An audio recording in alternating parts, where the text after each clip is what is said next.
untuk satu orang pemenang. Jadi nanti mainnya cepet-cepetan ya, yang jawab ya.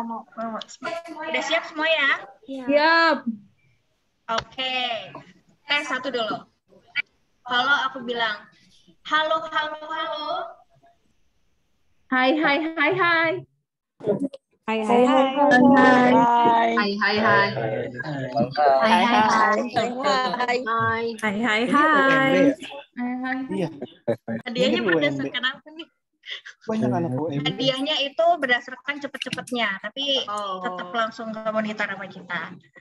Oke, coba aku sekali lagi coba ya. Halo, hai, halo, hai. Halo, Hai halo. Hai halo, hai halo. Kegocek nih kayaknya nih Kak Dinda, kegocek. Coba ulang kita ya. Coba kali Alma ya. Coba sekarang Alma. Coba ya. Aku mau tahu nih, aku ngomong hai-nya ada berapa kali? Halo, hai, halo, hai, halo, hai. Hai halo, hai halo, hai halo. 4. Halo, hai-nya detik berapa? 3 kali. 4. Ada 4. Berarti 100.000 ya? Aku. Terima kasih. Salah. Nah, coba aku sekali lagi coba ya. Pokoknya cepet-cepetan, kira-kira aku nyebut halonya itu ada berapa kali? Share sedikit tentang kita melakukan. Maaf yang lagi. Oke, aku coba ya. Hai, hai, hai, hai, hai, halo. Ada berapa hai-nya? Banyak banget. 5. Ini 1. 4. Siapa yang jawab 4? Siapa tuh tadi yang jawab 4? 4.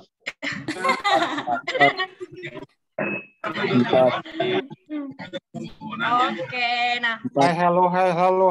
Berapa hai-nya? Oke, coba sekali lagi ulang. Ulang. Ini final ya, final. Ini final ya, teman-teman. Ayo Kak Dinda. Oke, pokoknya kalian harus perhatiin kata hai-nya ada berapa ya. Coba ya. 1, 2, 3. Hai, halo, hai, halo, hai, halo. Ada berapa? 3 kali 2.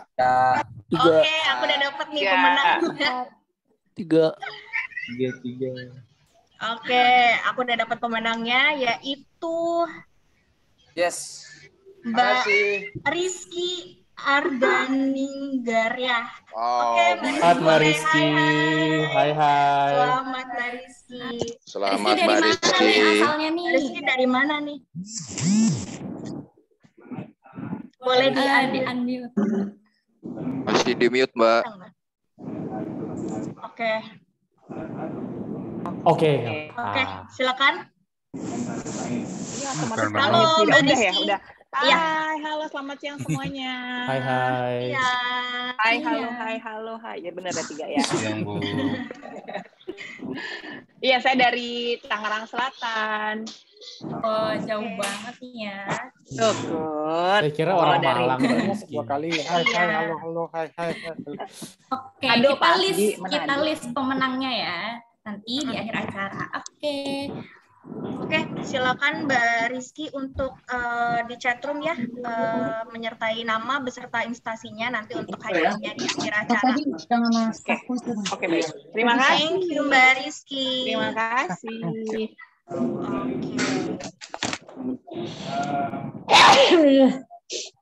Kita coba lagi kali ya, sekali lagi ya Mak, untuk melatih kefokusan ya.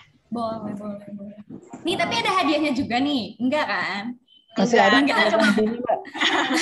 Hadiahnya tenang aja, hadiahnya masih tersimpan untuk di next quiznya. Pokoknya harus simak sampai akhir. Oke. Kita coba sekali lagi ya, hai halo hai-nya ya. Kalau misalnya aku bilang halo. Hai.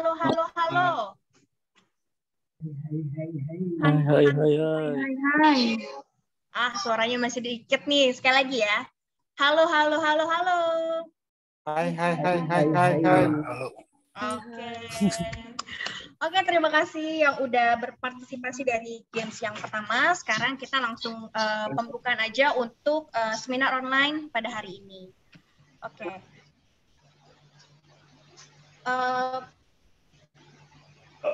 Ya, untuk seminar online hari ini diselenggarakan oleh Media Wave. Nah, untuk teman-teman yang belum tahu nih, Media Wave Interaktif itu kita adalah tech company. Kita punya 3 service utama. Yang pertama itu adalah aplikasi dan website development. Produk yang kita kembangkan itu adalah social media listening dan social media listening tools. Jadi untuk semua partisipan diharapkan menyimak seminar online siang ini hingga akhir acara ya. Nah, Alma, hari ini kita mau ngomongin apa aja sih di seminar online hari ini?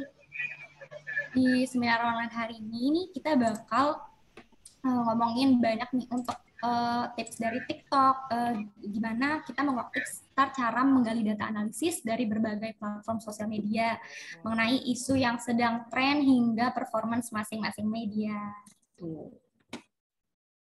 Oke, nah apalagi hari ini kita khusus membahas salah satu sosial media yang lagi banget trending di kalangan segala jenis usia, kayaknya lagi main deh. Udah tahu belum kira-kira kita membahas sosial media apa, teman-teman? TikTok. Betul. Nah, siapa tuh tadi yang jawab? Betul.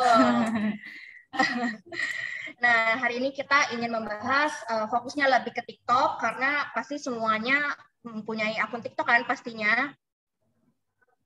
Siapa sih yang nggak punya hari ini yang akun TikTok? Oke. Sebelumnya, teman-teman, aku jelasin dulu ya untuk sebelum kita masuk ke sesi acara mengenai tata acara seminar hari ini. Jadi, untuk segala pertanyaan nanti bisa diajukan ke kolom chat ke host atau MC, aku atau Dinda, dan untuk semua partisipan nih wajib join WhatsApp group yang udah kita share linknya di chat ya, karena nanti sertifikat akan kita bagikan melalui WhatsApp group gitu. Nanti untuk yang mengajukan pertanyaan menarik akan ada hadiah uang tunai yang akan diumumkan di akhir acara ya. Dan untuk klik absen juga akan di-share di akhir acara. Jadi pokoknya kalian harus menyimak dari mulai acara sampai akhir acara. Oke teman-teman? Betul banget ya. Harus stay sampai akhir acara. Nah, acara hari ini nih makin seru banget karena diisi dengan narasumber-narasumber spesial dari Mas Abdiansyah, praktisi dan akademisi media digital selaku moderator. Kemudian Halo Mas Abdi. Halo, selamat siang semua. Apa kabar? Ya, untuk kemudian ada Kak Nadia Syabila, GM Digital Analyst selaku narasumber. Halo Kak Nadia, boleh? Halo, selamat siang semuanya. Iya. Siang. Nah, lalu ada Kak Utami Fitriani, General Manager Digital Communication selaku narasumber. Halo Kak Utami. Halo semuanya, selamat siang. Siang. Nah, lalu ada Ibu Dr.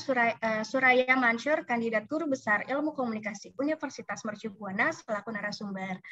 Halo, selamat siang Ibu Suraya. Halo juga Alma, selamat siang. Assalamualaikum warahmatullahi wabarakatuh. Waalaikumsalam warahmatullahi wabarakatuh. Nah, untuk peserta seminar online yang udah join, jangan lupa nih, kita tuh ada total hadiah kuis Rp500.000. Jadi harus simak baik-baik pembahasan menarik yang akan dibawakan oleh narasumber-narasumber kita hari ini ya. Baik, kita sudah ingin memulai untuk segmen yang pertama, yaitu pembahasan dari moderator kita, yaitu Mas Afgi dan Kak Nadia. Oke, Mas Afgi, saya persilakan. Assalamualaikum warahmatullahi wabarakatuh. Selamat siang semua. Terima kasih banyak Dinda, Alma. Ya, seru banget ya tadi ya kita main hai halo hai halo gitu ya. Nah, memang sekarang yang kita bahas juga ringan-ringan, berat-berat ringan gitu ya. Berat-berat ringan jadi bahas TikTok tapi dianalisa gitu. Ini kayak gimana sih sebenarnya? Nah, siang ini saya sudah kedatangan 2 narasumber. Ini ada Kak Nadia sama Ibu Dr. Suraya, MSI. Nah, pertama mungkin saya mau ke Kak Nadia dulu ya, Di sini Kak Nadia itu adalah political analis ya. Wah, saya kalau nggak pakai kacamata kelihatannya tidak terbaca tulisannya. Ya, political and marketing analyst ya, political marketing analyst. Nah, sebagai political analyst ini Kak Nadia menganalisa isu-isu politik melalui pembicaraan di media sosial. Lalu hasil analisanya dijadikan referensi sebagai bahan evaluasi kebijakan oleh pemerintah. Wah, luar biasa nih Kak Nadia. Ini berat banget nih kayaknya kerjaannya nih Kak Nadia nih. Kayak gimana Kak Nadia itu kerjanya? Mungkin boleh cerita sedikit soal itu ya, sebagai political and marketing analis gitu.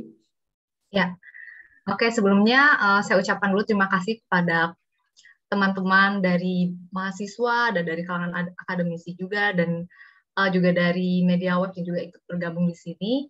Selamat siang semuanya. Jadi pekerjaan saya ini memang berkutat di analisa percakapan di sosial media. Nah, aktivitas analisa ini dinamakan dengan aktivitas monitoring atau juga listening gitu. Jadi aktivitas monitoring dan listening itu seperti apa sih? Yaitu aktivitas memantau sekaligus mendengarkan dan memahami percakapan, postingan atau pemberitaan yang ada di media sosial. Jadi tidak sekedar memantau saja, tapi juga kita mencoba memahami sehingga kita mendapatkan gambaran, persepsi, opini publik dan aspirasi yang terbentuk di sosial media gitu.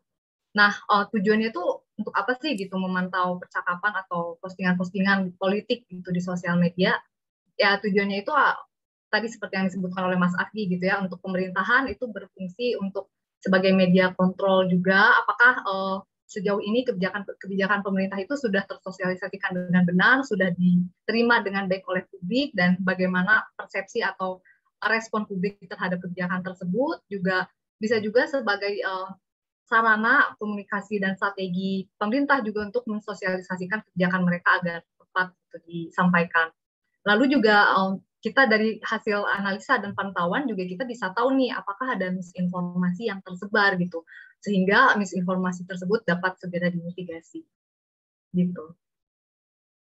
Oke, nah kalau percakapan tentang politik gitu ya di kanal-kanal medsos itu sebenarnya hanya di satu platform aja, misalnya kayak Twitter aja gitu, karena kalau Twitter kan ramai banget ya sampai trending, tweet war gitu ya, atau di semua platform sosial media itu terjadi percakapan yang terkait dengan isu-isu politik.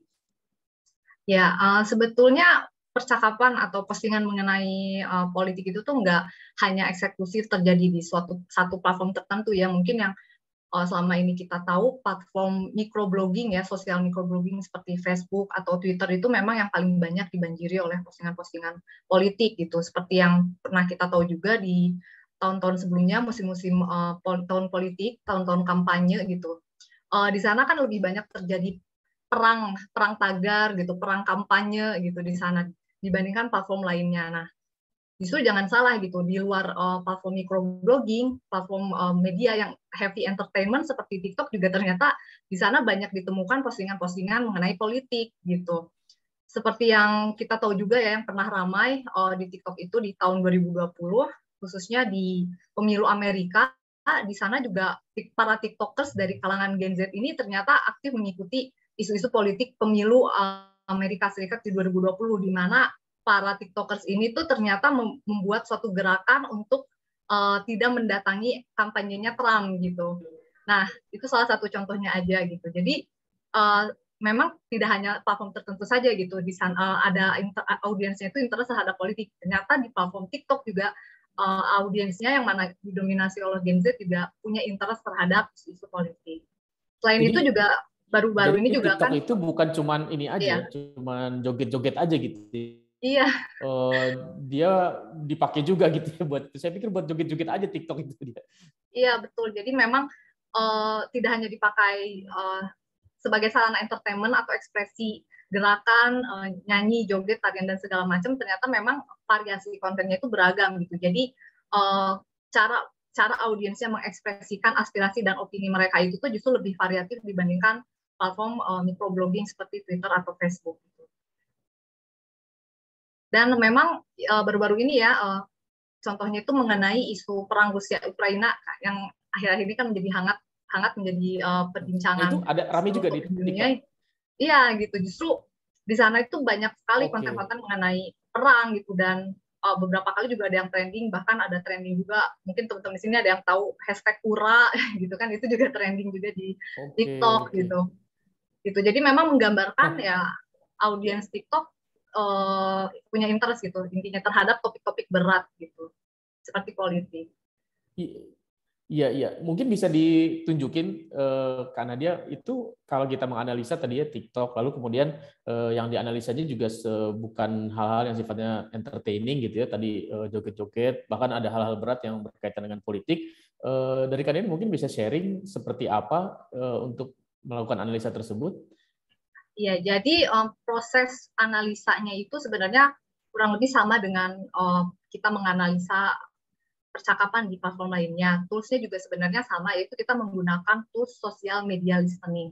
Jadi tools social media listening ini dia berfungsi menangkap percakapan atau postingan mengenai suatu topik berdasarkan kata kunci atau hashtag yang sudah kita tentukan sebelumnya. Nah, ini sudah saya tampilkan ya contoh social media listening tools yang dimaksud. Jadi ini saya ambil contoh case isunya itu adalah perang Rusia Ukraina. Jadi sebelumnya ini saya tentukan dulu nih topiknya nih mau apa. Topiknya mengenai perang Rusia Ukraina. Nah, setelah itu baru kita lanjutkan dengan pencarian keyword-keyword yang relevan dengan topik tersebut gitu. Mengenai perang Rusia Ukraina ini tuh keyword apa saja atau hashtag apa saja sih yang paling banyak tersirkulasi di TikTok gitu. Seperti di sini saya masukkan beberapa hashtag perang Rusia Ukraina, Rusia versus Ukraina, Ukraina Rusia dan sebagainya. Nah, jadi kurang lebih tools kemudian akan menampilkan seperti ini. Jadi, tools setelah melakukan penarikan dan penangkapan data berdasarkan keyword tersebut, terus akan mengolah data-data tersebut dan juga memvisualisasikannya seperti pada grafik-grafik yang muncul di sini. Nah, di sini tuh ada grafik bar chart. Artinya apa sih? Karena ada grafik-grafik gitu. Itu 699, 311 gitu tuh. Oke, jadi data yang ditampilkan. Iya. Ya, apa kita bilang? Kalau Anda bertanya. Oke. Jadi data yang ditampilkan di sini adalah mengenai topik perang Rusia Ukraina, dan juga di sini saya setting periodenya itu dari jauh-jauh hari sebelum ramai-ramai isu perang Rusia Ukraina, yaitu dari 1 Februari hingga hari ini. Nah, data-data di sini ini artinya apa sih? Ada buzz, ada unique user. Nah, buzz di sini adalah jumlah postingan. Jadi total terdapat 689 jumlah postingan mengenai perang Rusia Ukraina di TikTok selama periode 1 Februari hingga hari ini. Nah, di sini ada unique user. Nah, unique user ini adalah jumlah akun yang membuat postingan tersebut. Jadi jumlah akunnya itu ada 311 akun TikTok yang menghasilkan sebanyak 689 postingan di TikTok mengenai perang Rusia Ukraina. Jadi kalau kita lihat di sini, ternyata ada akun yang lebih dari satu kali posting gitu, memposting konten mengenai TikTok gitu. Nah, sebenarnya grafik bar chart ini tuh kurang lebih menunjukkan kepada kita bahwa seberapa ramai sih percakapan atau postingan mengenai perang Rusia Ukraina di TikTok gitu. Jadi angkanya ini ternyata ada 689 postingan nih selama dari Februari hingga hari ini gitu. Dan kalau lihat di sini jumlah akunnya ada 311 gitu. Mungkin bisa jadi nih ada satu akun yang memposting lebih dari satu konten mengenai perang Rusia Ukraina seperti itu. Itu banyak juga ya yang ngomongin soal perang Rusia Ukraina di TikTok gitu ya itu ya. Iya. Jadi kayak lumayan juga nih gitu. Iya. Terus berikutnya ini ada grafik tren ya. Nah, grafik tren ini juga menampilkan perkembangan postingannya dari kurun waktu tertentu. Nah, bisa kita lihat nih di sini ternyata sebelum Rusia menginvasi Ukraina, yaitu di sekitar tanggal 24 ini, ternyata sebelum-sebelumnya juga sudah ada postingan-postingan nih mengenai Rusia Ukraina gitu. Nah, di sini kita bisa waktu eskalasi ketegangan ya di situ ya. Betul. Nah, itu udah mulai ya, di TikTok pun udah mulai aktif gitu ya. Iya, mungkin ada yang membahas konfliknya dulu gitu sebelum membahas mengenai invasinya gitu. Nah, di sini baru pecah deh gitu. Jumlah postingannya langsung meningkat tajam bersamaan dengan adanya invasi tersebut gitu. Nah, fungsi dari tren ini juga selain melihat eskalasi juga kita lihat apakah postingannya masih bertahan ramai di TikTok ataukah sudah redup gitu. Nah, kita bisa lihat di sini walaupun terkadang ada kenaikan lagi terus ada penurunan tapi tetap bertahan nih jumlah postingan mengenai perang ini gitu. Jadi interest audiens TikTok itu ternyata yang masih ada gitu, masih bertahan hingga saat ini mengenai topik perang Rusia Ukraina. Baik, jadi kelihatan di situ ya trennya seperti apa gitu ya kurang lebih. Iya, betul. Oke, nah lalu berikutnya ada juga fitur conversation ini.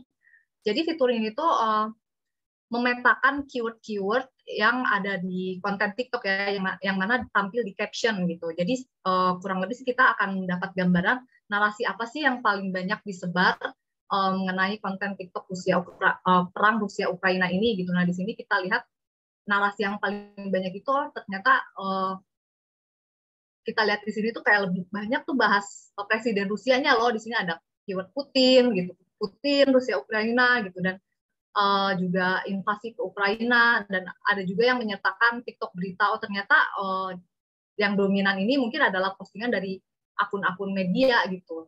Jadi di sini ada kata TikTok berita. Nah jadi fitur ini menampilkan pemetaan keyword sehingga kita bisa mendapatkan gambaran narasi apa yang paling banyak digunakan ketika para content creators ini menyebarkan informasi soal perang Rusia Ukraina.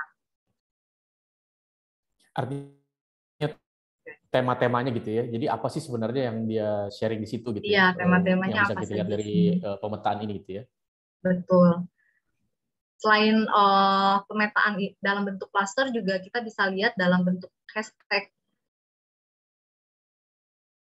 Nah, hashtag apa aja sih yang paling banyak posting mengenai konten perang Rusia Ukraina? Nah, di sini dapat terlihat ternyata hashtag Vladimir Putin gitu misalnya, atau perang Ukraina versus Rusia, dan mungkin akan mendapat insight menarik nih, ternyata nama presiden Rusia ini lebih banyak dimention gitu di konten mengenai perang Rusia Ukraina ini gitu. Padahal presiden Ukraina ngetop banget tuh ya, Zelensky itu kan dia keren gitu ya, kayak tampak muda gitu ya.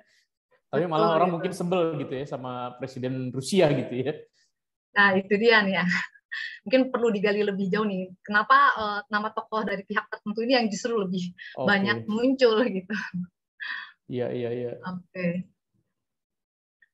Lalu berikutnya juga ada fitur top influencer. Nah, top influencer ini kita dapat mengetahui siapa-siapa saja aktor utama yang kontennya mengenai perang Rusia Ukraina ini mendapat paling banyak perhatian. Oke, jadi di fitur influencer ini kita dapat mengetahui top influencer berdasarkan jumlah likes-nya, mana user TikTok yang paling banyak nilai interaksi likes-nya. Oh ternyata akun random konten 99 ini nih gitu, dengan skor likes tertinggi itu sekitar 3.600.000. Lalu juga bisa berdasarkan komentar, lalu juga kita bisa lihat berdasarkan jumlah share. Oh ini ternyata akun penikmat series nih yang justru konten TikTok-nya ini mendapat jumlah share atau paling banyak di-share oleh audiens TikTok gitu. Dan juga ada play count, di mana konten dari influencer ini yang paling banyak di-plays atau di-view. Nah, untuk lebih jauh lagi menggali konten-konten dari akun-akun ini, kita dapat lihat di bagian All Conversations. Nah, jadi di All Conversations ini akan menampilkan seluruh postingan yang ditangkap oleh tools mengenai perang Rusia Ukraina gitu. Jadi keseluruhan 689 postingan ini tuh akan muncul di sini. Dan kita juga bisa filter berdasarkan tanggal waktunya ya, mana yang paling awal muncul, lalu mana yang paling baru-baru ini dia posting. Oh ternyata yang terakhir posting itu dari media Kompas.com membahas kata ura. Gitu, ukuran tadi yang jadi jargon dari pihak Rusia ya ini tuh. Terus juga siapa sih yang pertama bahas mengenai konflik Rusia Ukraina? Oh ternyata nih ada nih akun seleb TikTok yang membahas konfliknya gitu, dan ini adalah akun milenial kece dengan view-nya juga nggak main-main ya, jumlah view-nya tuh banyak banget dan likes-nya juga banyak gitu. Padahal dia posting kayaknya tuh jauh sebelum invasi Rusia Ukraina gitu. Nah ini yang menarik dan yang bisa mungkin bisa digali lagi nih, kenapa ya konten ini bisa mendapat banyak perhatian gitu. Artinya di sini kita bisa melihat ini ya, bisa melihat siapa aja sendernya gitu. Tadi misalnya siapa sih yang first sender atau yang dari awal udah mulai membahas isu tentang perang Ukraina Rusia di TikTok, kemudian siapa saja berdasarkan berapa banyak gitu, seberapa influential dia, kurang lebih seperti itu ya yang bisa kita lihat dari sini ya. Betul. Jadi kalau misalkan kita lihat dari TikTok kan kita tidak bisa filter berdasarkan view-nya yang paling banyak, berdasarkan siapa yang paling duluan gitu. Nah jadi tools itu benar-benar membantu itu gitu untuk mendalami lagi kira-kira aktor utamanya ini siapa nih, mana yang paling banyak mencuri perhatian Gen Z gitu di TikTok. Nah, menariknya itu kalau kita lihat di sini, ternyata berdasarkan jumlah view ya, contohnya, akun-akun seleb TikTok non-media ini justru yang mendapat paling banyak view, likes, dan komen dibandingkan dengan akun-akun media gitu. Ternyata memang konten-konten kreator di TikTok ini tuh kreatif menyajikan informasi atau membuat konten mengenai topik berat seperti perang Rusia-Ukraina kayak gitu. Nah, jadi untuk menggali lagi nih kontennya seperti apa, sebenarnya bisa diklik gitu. Kita cek langsung nih kontennya kenapa ya bisa ngedrive banyak sekali audiens.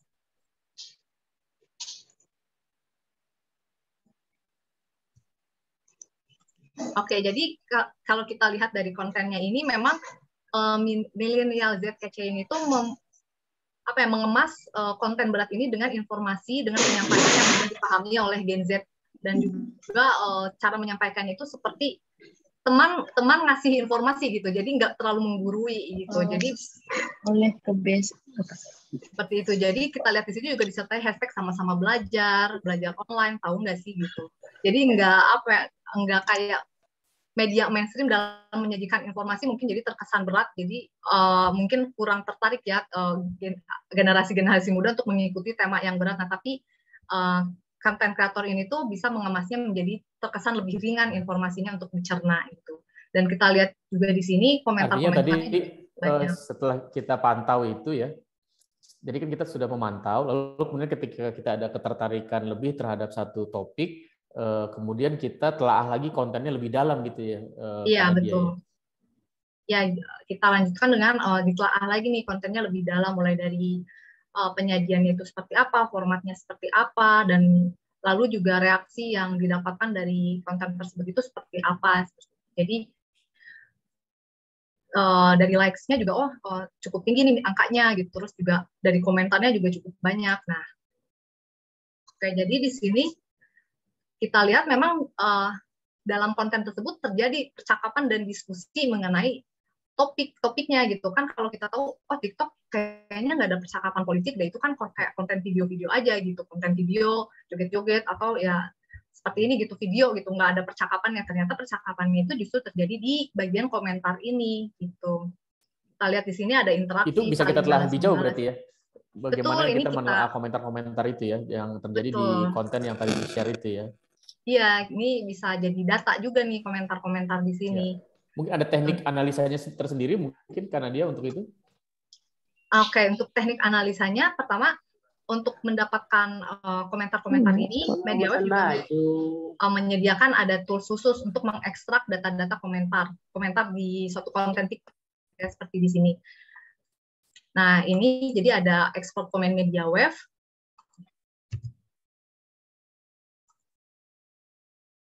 Nah, jadi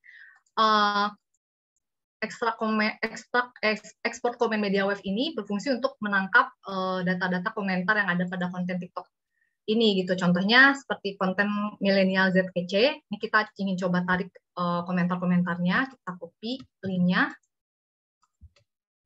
Ya, jadi cukup dengan mengcopy linknya ke tools ini, nanti kita bisa mendapatkan data-data komentarnya untuk lebih jauh kita analisa dan bisa kita kita kategorisasikan gitu dari suatu konten ini tuh apakah ada pro kontra atau apakah ada netralnya gitu, dan kita lihat proporsi opini pro kontra netralnya itu seberapa banyak terhadap suatu pembahasan yang ada di konten TikTok tersebut gitu. Iya. Jadi kalau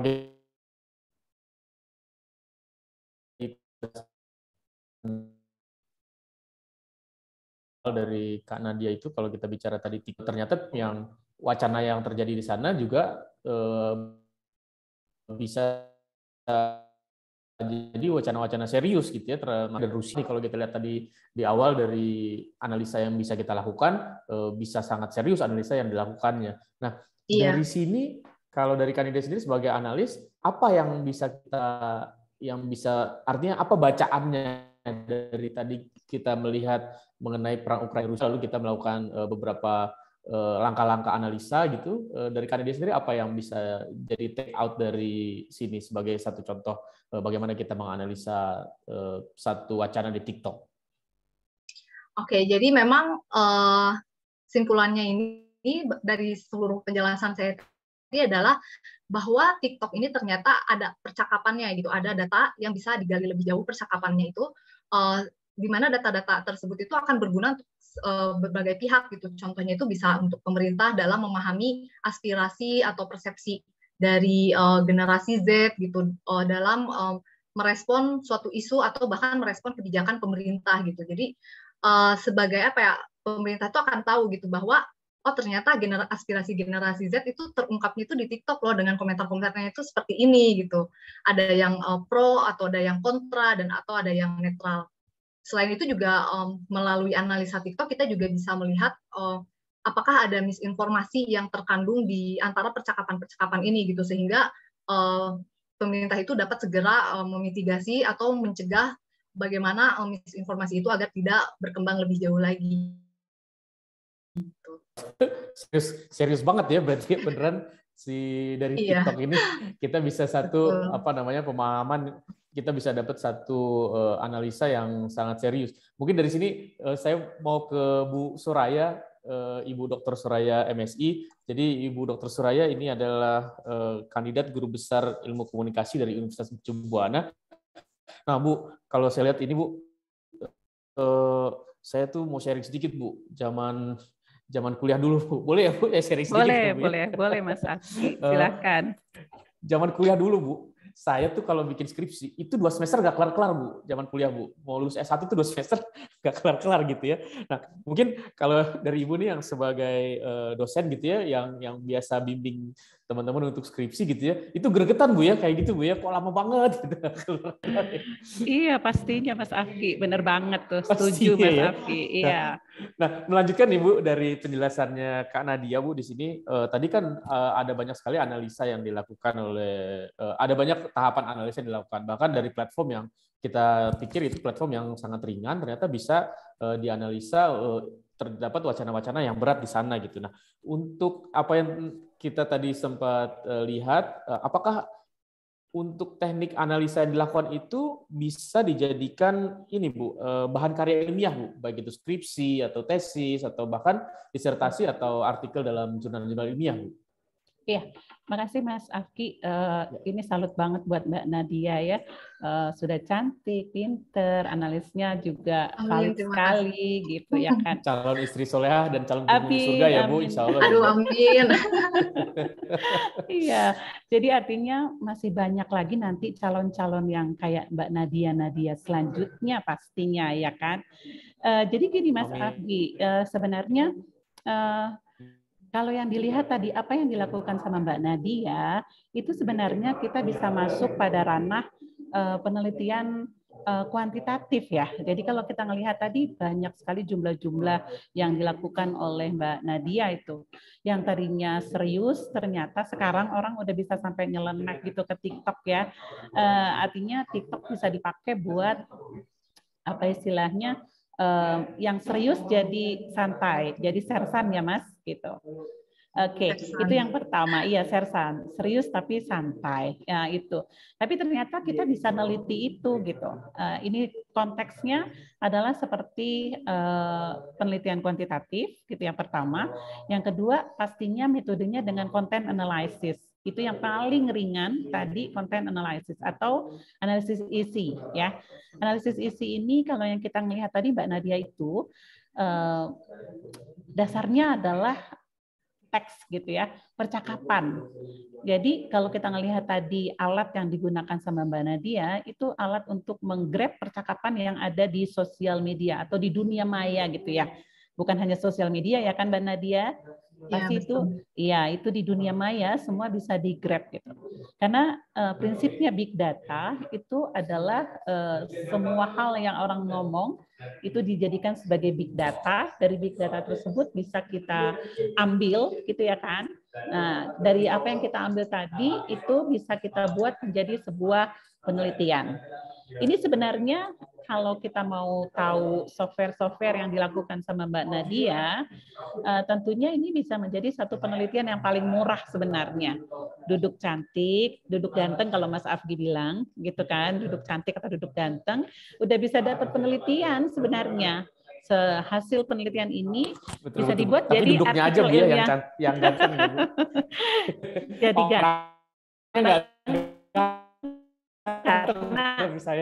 jadi ganteng Mas Afgi kalau ada hasilnya. Gitu kan. Tadi kan betul Mbak. Tadi saya bilang Mbak Nadia sudah cantik soleha karena dia udah menghasilkan karya kan. Tinggal ditulis ya. Kadang kan kita males nulisnya. Ini nulis dari mana ya Bu gitu ya kan. Awal-awal mahasiswa itu mau bikin skripsi, tesis, bahkan disertasi, yang akan jadi pertanyaan di dalam pikirannya adalah dari mana memulainya gitu.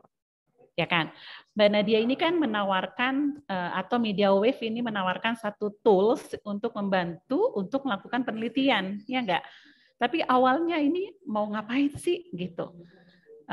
Tadi dari satu kecurigaannya Mas Afki bahwa apa yang tadi serius bisa santai gitu ya, terus bisa kita teliti gitu, kita bisa grab karena percakapan yang ada di dunia maya ini ternyata bisa kita ambil gitu untuk menjadi sebuah penelitian yang kalau secara ilmiah namanya content analysis ya, analisis isi gitu.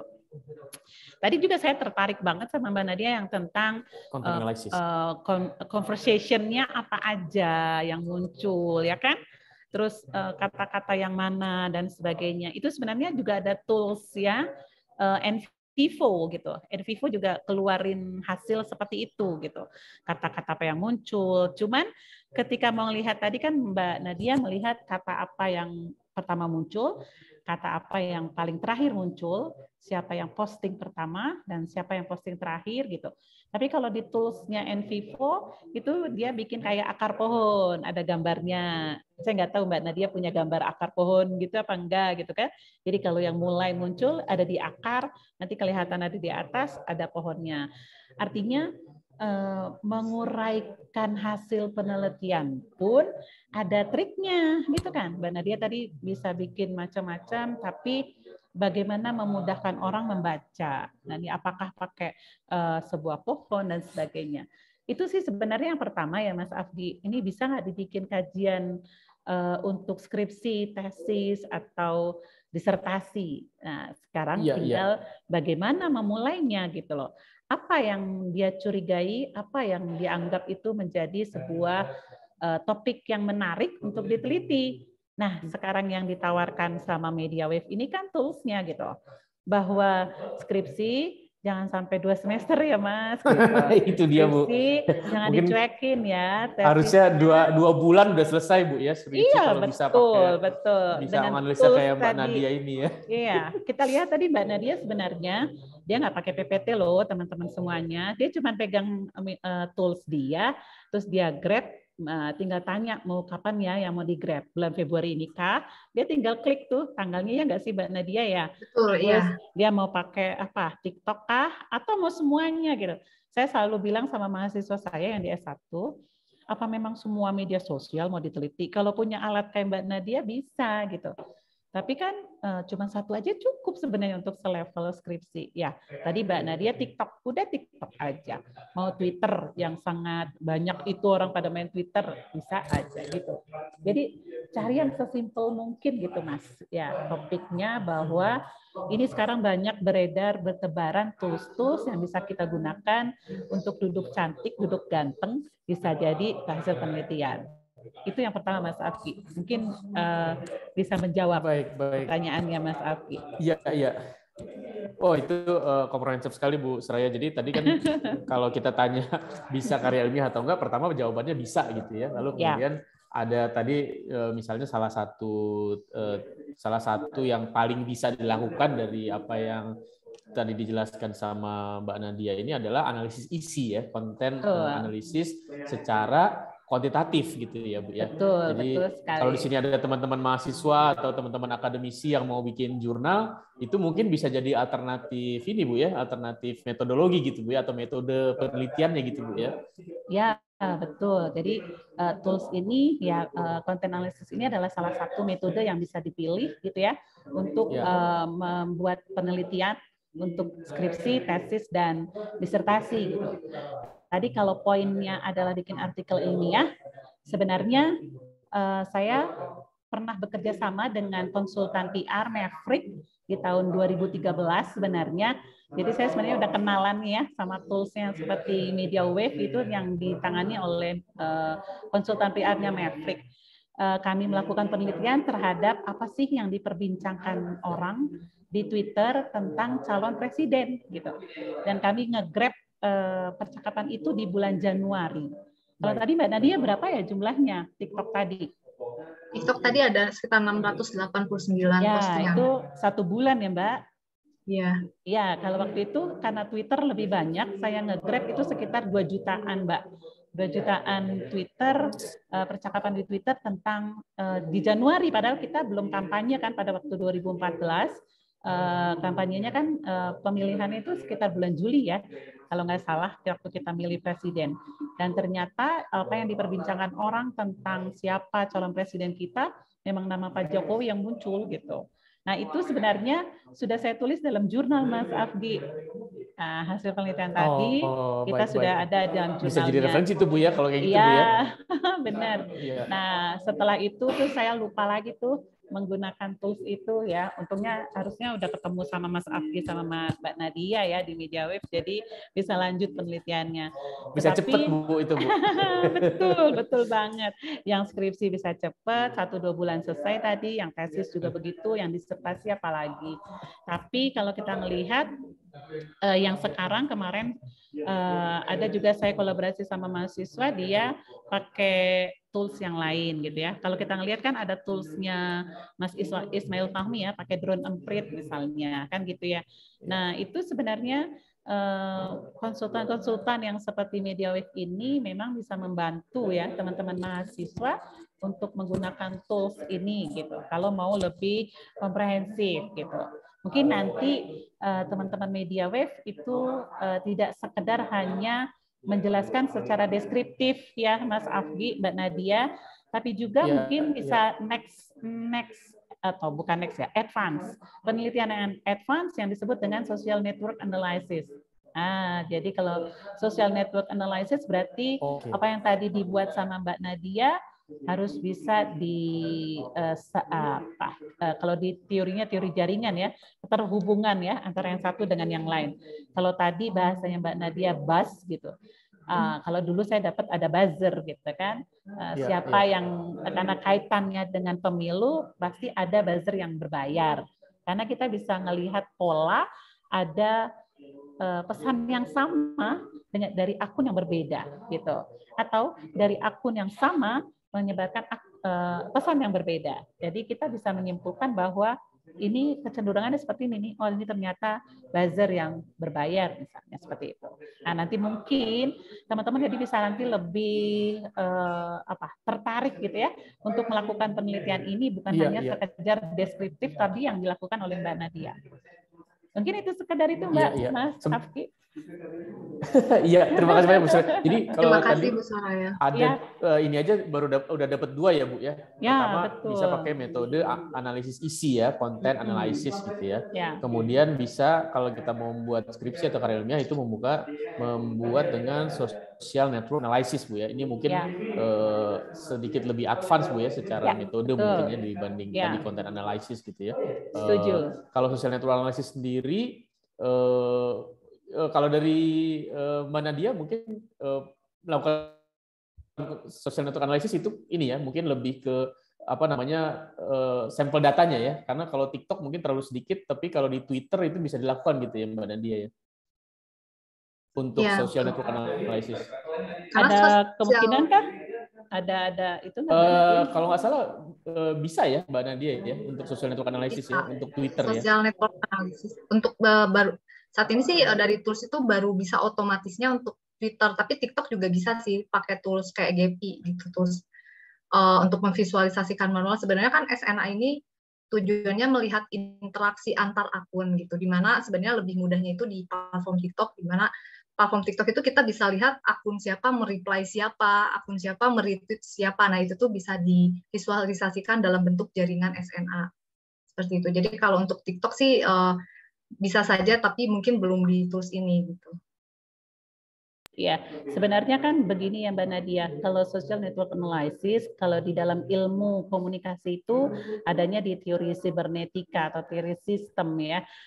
Kalau kita bisa lihat dengan teorinya analisis jaringan, kita jadi bisa tahu gitu loh siapa yang jadi star gitu ya, atau jadi orang yang punya informasi pertama gitu kan.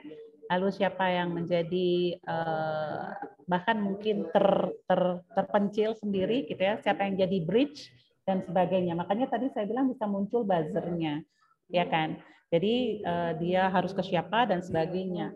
Bahkan mungkin bisa jadi ngelihat ini ya Mbak Nadia, positif negatifnya pesan-pesan yang dimunculkan.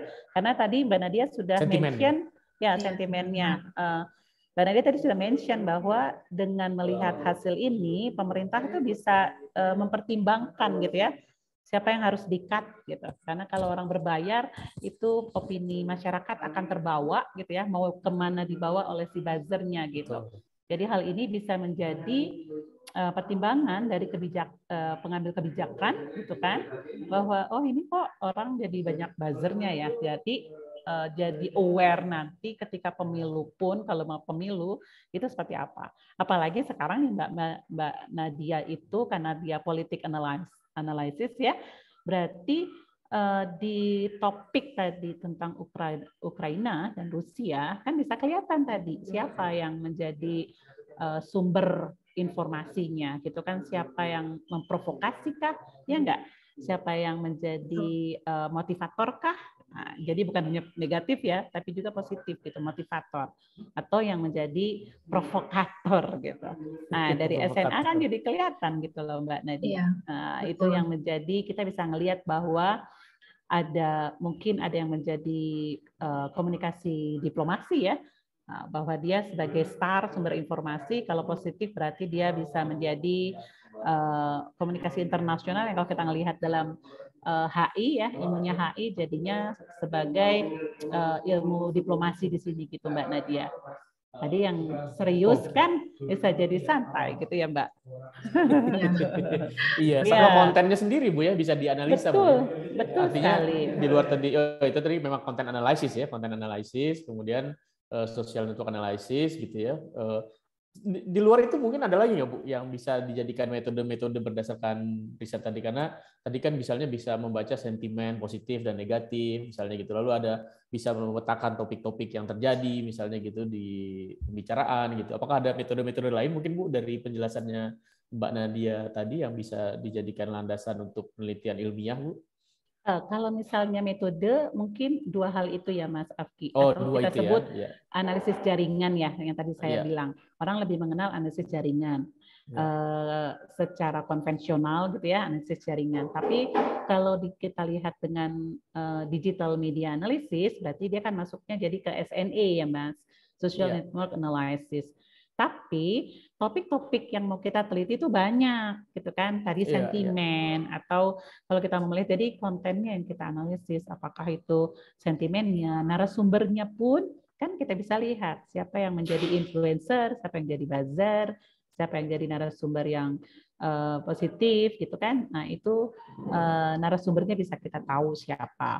Topik-topik yang paling penting pun tema-tema apa yang diutamakan gitu ya, jadi prioritas bisa kita jadi lihat ya.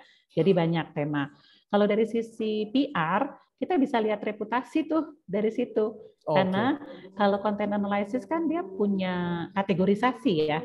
Untuk meneliti reputasi berarti kita harus cari konten-konten mengenai corporate identity-nya, kita harus cari tentang produk layanan jasanya, kita harus cari kegiatan tentang CSR-nya dan sebagainya gitu loh Mas.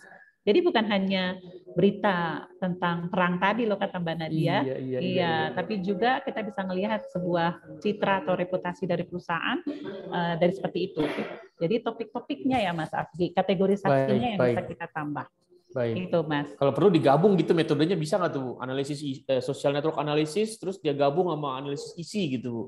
Oh, bisa banget, Mas. Jadi gini maksud saya, analisis isi itu kan sebenarnya yang paling ringan.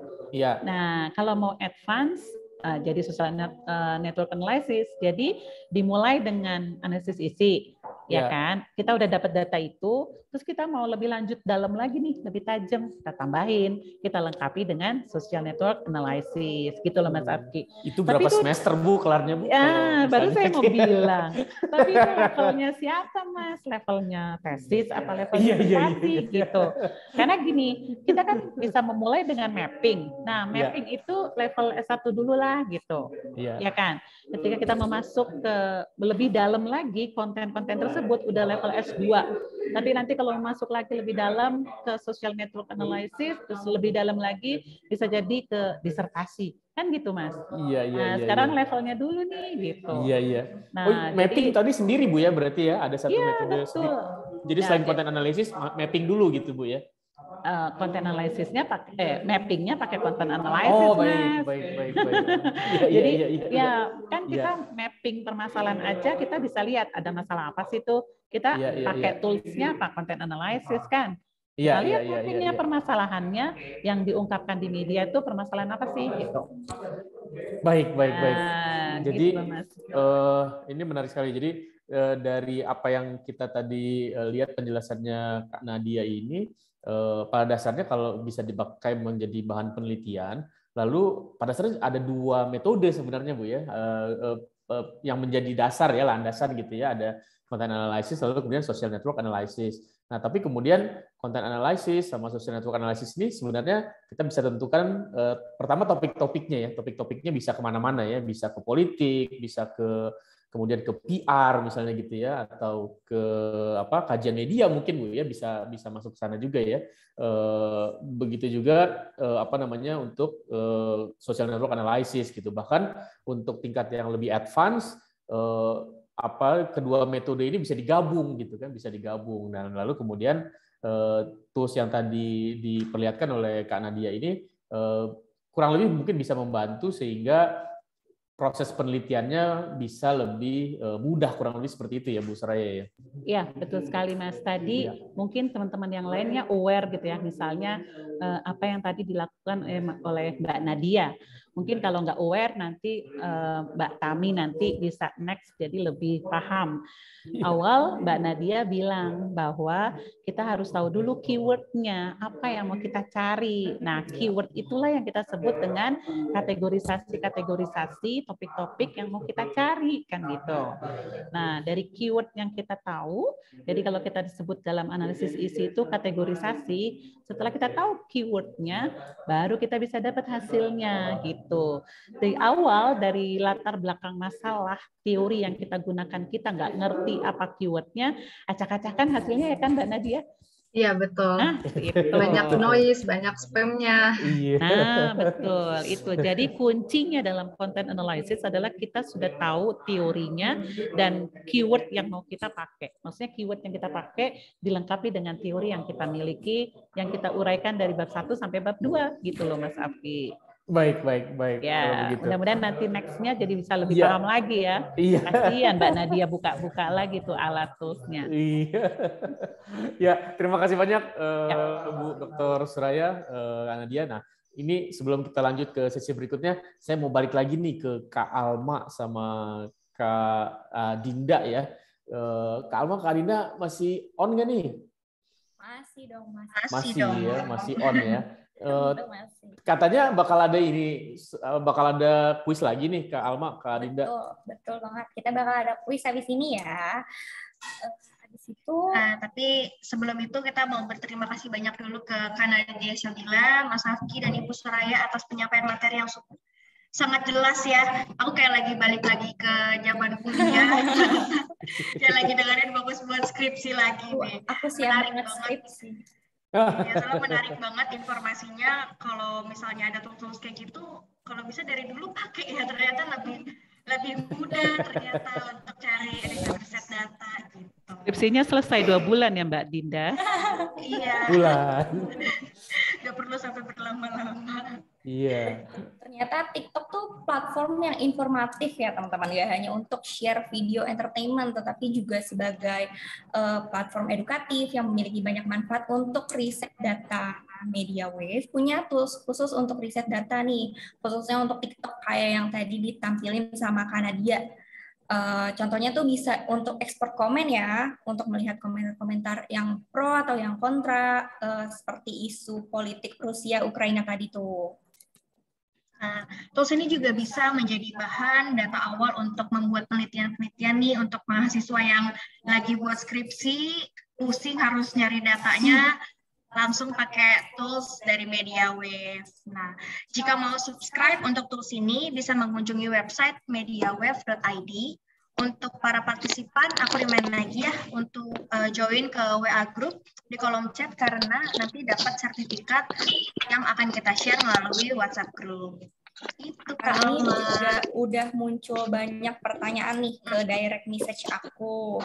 Ada yang dari Jakarta, Lampung, boleh dada-dada mungkin. Dari luar kota. Iya, dari Denpasar, boleh dinyalain kameranya. Atau dari Universitas Paramadina dan Universitas Mercu Buana. Halo, masih pada semangat nggak nih? Ya, untuk pertanyaan pertama nih, ada untuk Kak Nadia, aku bacain ya. Dari Ulfa Fajriati, dari Unisma Bekasi. Di saat pandemi, sumber literasi masyarakat menjadi tinggi, terutama literasi digital. Namun, apakah literasi digital saat ini mampu mencerdaskan generasi bangsa, apalagi banyak informasi yang negatif dan banyak yang mengandung hoax? Nah, lalu bagaimana indikator dari optimalnya literasi di Indonesia dan bagaimana peran literasi dalam menyatukan perbedaan suku, ras, agama, dan golongan yang ada di Indonesia? Wah, berat banget nih Kak Nadia. Berat banget. Ini bukan tugas kuliah ya pertanyaannya? Kayaknya sih nih deadline. Jangan-jangan tugas kuliah ya, nanti di-report gitu sama dia ya. Iya nih, bisa jadi nih. Coba dijawab. Mungkin itu ya Kak Nadia soal hoax itu ya. Apakah bisa kita pantau juga gitu ya dari Kak Nadia untuk melihat mana yang hoax atau yang enggak gitu ya? Itu memungkinkan nggak kayak gitu? Memungkinkan. Jadi penyebaran hoax ini kan kayak ada pattern-nya gitu ya. Pattern-nya itu bisa dari aktor-aktornya yang terlibat gitu, seperti yang sebelumnya Bu Soraya jelaskan, ada anomali dari aktor-aktornya ini dalam menyebarkan informasi yang serupa secara cepat tapi dari akun yang sama, atau sebaliknya akun yang dari satu akun tapi informasinya tuh berbeda-beda, tidak konsisten. Nah, jadi memang bisa kita lihat pola penyebaran hoax-nya itu tuh seperti apa di media sosial. Tapi memang yang paling umumnya itu dari kita bisa melihat pola dari aktornya sih. Kalau misalkan kita lihat aktornya ini tuh pesannya tuh satu sama lain tuh sama gitu, seragam gitu. Tapi dia tersebar dalam waktu yang sangat-sangat berdekatan. Oh, ini mungkin ada koordinatornya atau ada otomasinya gitu di balik penyebaran pesan ini. Selain dari sisi aktornya juga kita lihat dari sisi kontennya nih. Apakah kontennya ini terlalu extraordinary gitu, informasi yang disampaikan itu tuh terlalu heboh dengan dengan narasi yang clickbait gitu. Lalu kita buka linknya kok tidak sesuai gitu. Nah, itu juga bisa kita lihat dari penyampaian kontennya dan link yang disertakan, apakah linknya itu juga kredibel atau tidak gitu. Sebenarnya untuk memastikan lagi antara informasi yang disebarkan oleh aktor-aktor itu, kita juga harus bisa meriset juga benar tidak memvalidasi atau melihat ini beritanya hanya disebarkan sama satu media ini atau apakah ada media lainnya juga yang menyebarkan. Nah, kita lihat konsistensi isi beritanya ini sama atau tidak gitu. Seperti itu sih biasanya kita mencari tahu apakah isu ini hoax atau bukan. Yang jelas aktornya tuh bukan bintang film gitu ya. Bukan. Oke, bisa tuh buat ini ya. Kalau dia bikin tugas udah langsung jadi jawaban tuh ya, panjang banget jawabannya tuh. Kalma ke ini Adinda ya, kayak gitu ya. Betul. Kita boleh bacain ada satu lagi nih pertanyaan buat Bu Soraya ya. Silakan. Ya. Nah, ini pertanyaannya dari Nur Habilsyah dari institusi Unindra. Nah, pertanyaan ini ditunjukkan oleh Ibu Soraya ya, Ibu. Pertanyaannya cukup berat nih, Bu. Oke. Dengan adanya software media konten analisis ini dalam penelitian kuantitatif, apakah artinya penghitungan statistik dengan menggunakan perhitungan atau metode statistik tidak diperlukan. Kedua, tadi disampaikan bahwa TikTok bisa mengangkat tema yang serius menjadi santai. Lalu bagaimana dengan referensi yang digunakan? Apakah bisa dipertanggungjawabkan? Media massa umumnya memiliki cara kerja yang sistematis dan proses pengalihan sumber melalui wawancara atau referensi yang valid. Bagaimana mengukur referensi valid yang dibawakan oleh TikTokers? Jikapun valid, bagaimana dengan hak ciptanya? Terima kasih banyak. Begitu. Luar biasa Bu Soraya, pertanyaannya Bu Soraya. Pertanyaannya berat banget. Ini jangan-jangan disertasi Bu, ini Bu. Jangan-jangan lap keringet dulu. Lap keringet dulu ya. Iya, betul. Silakan Bu Soraya.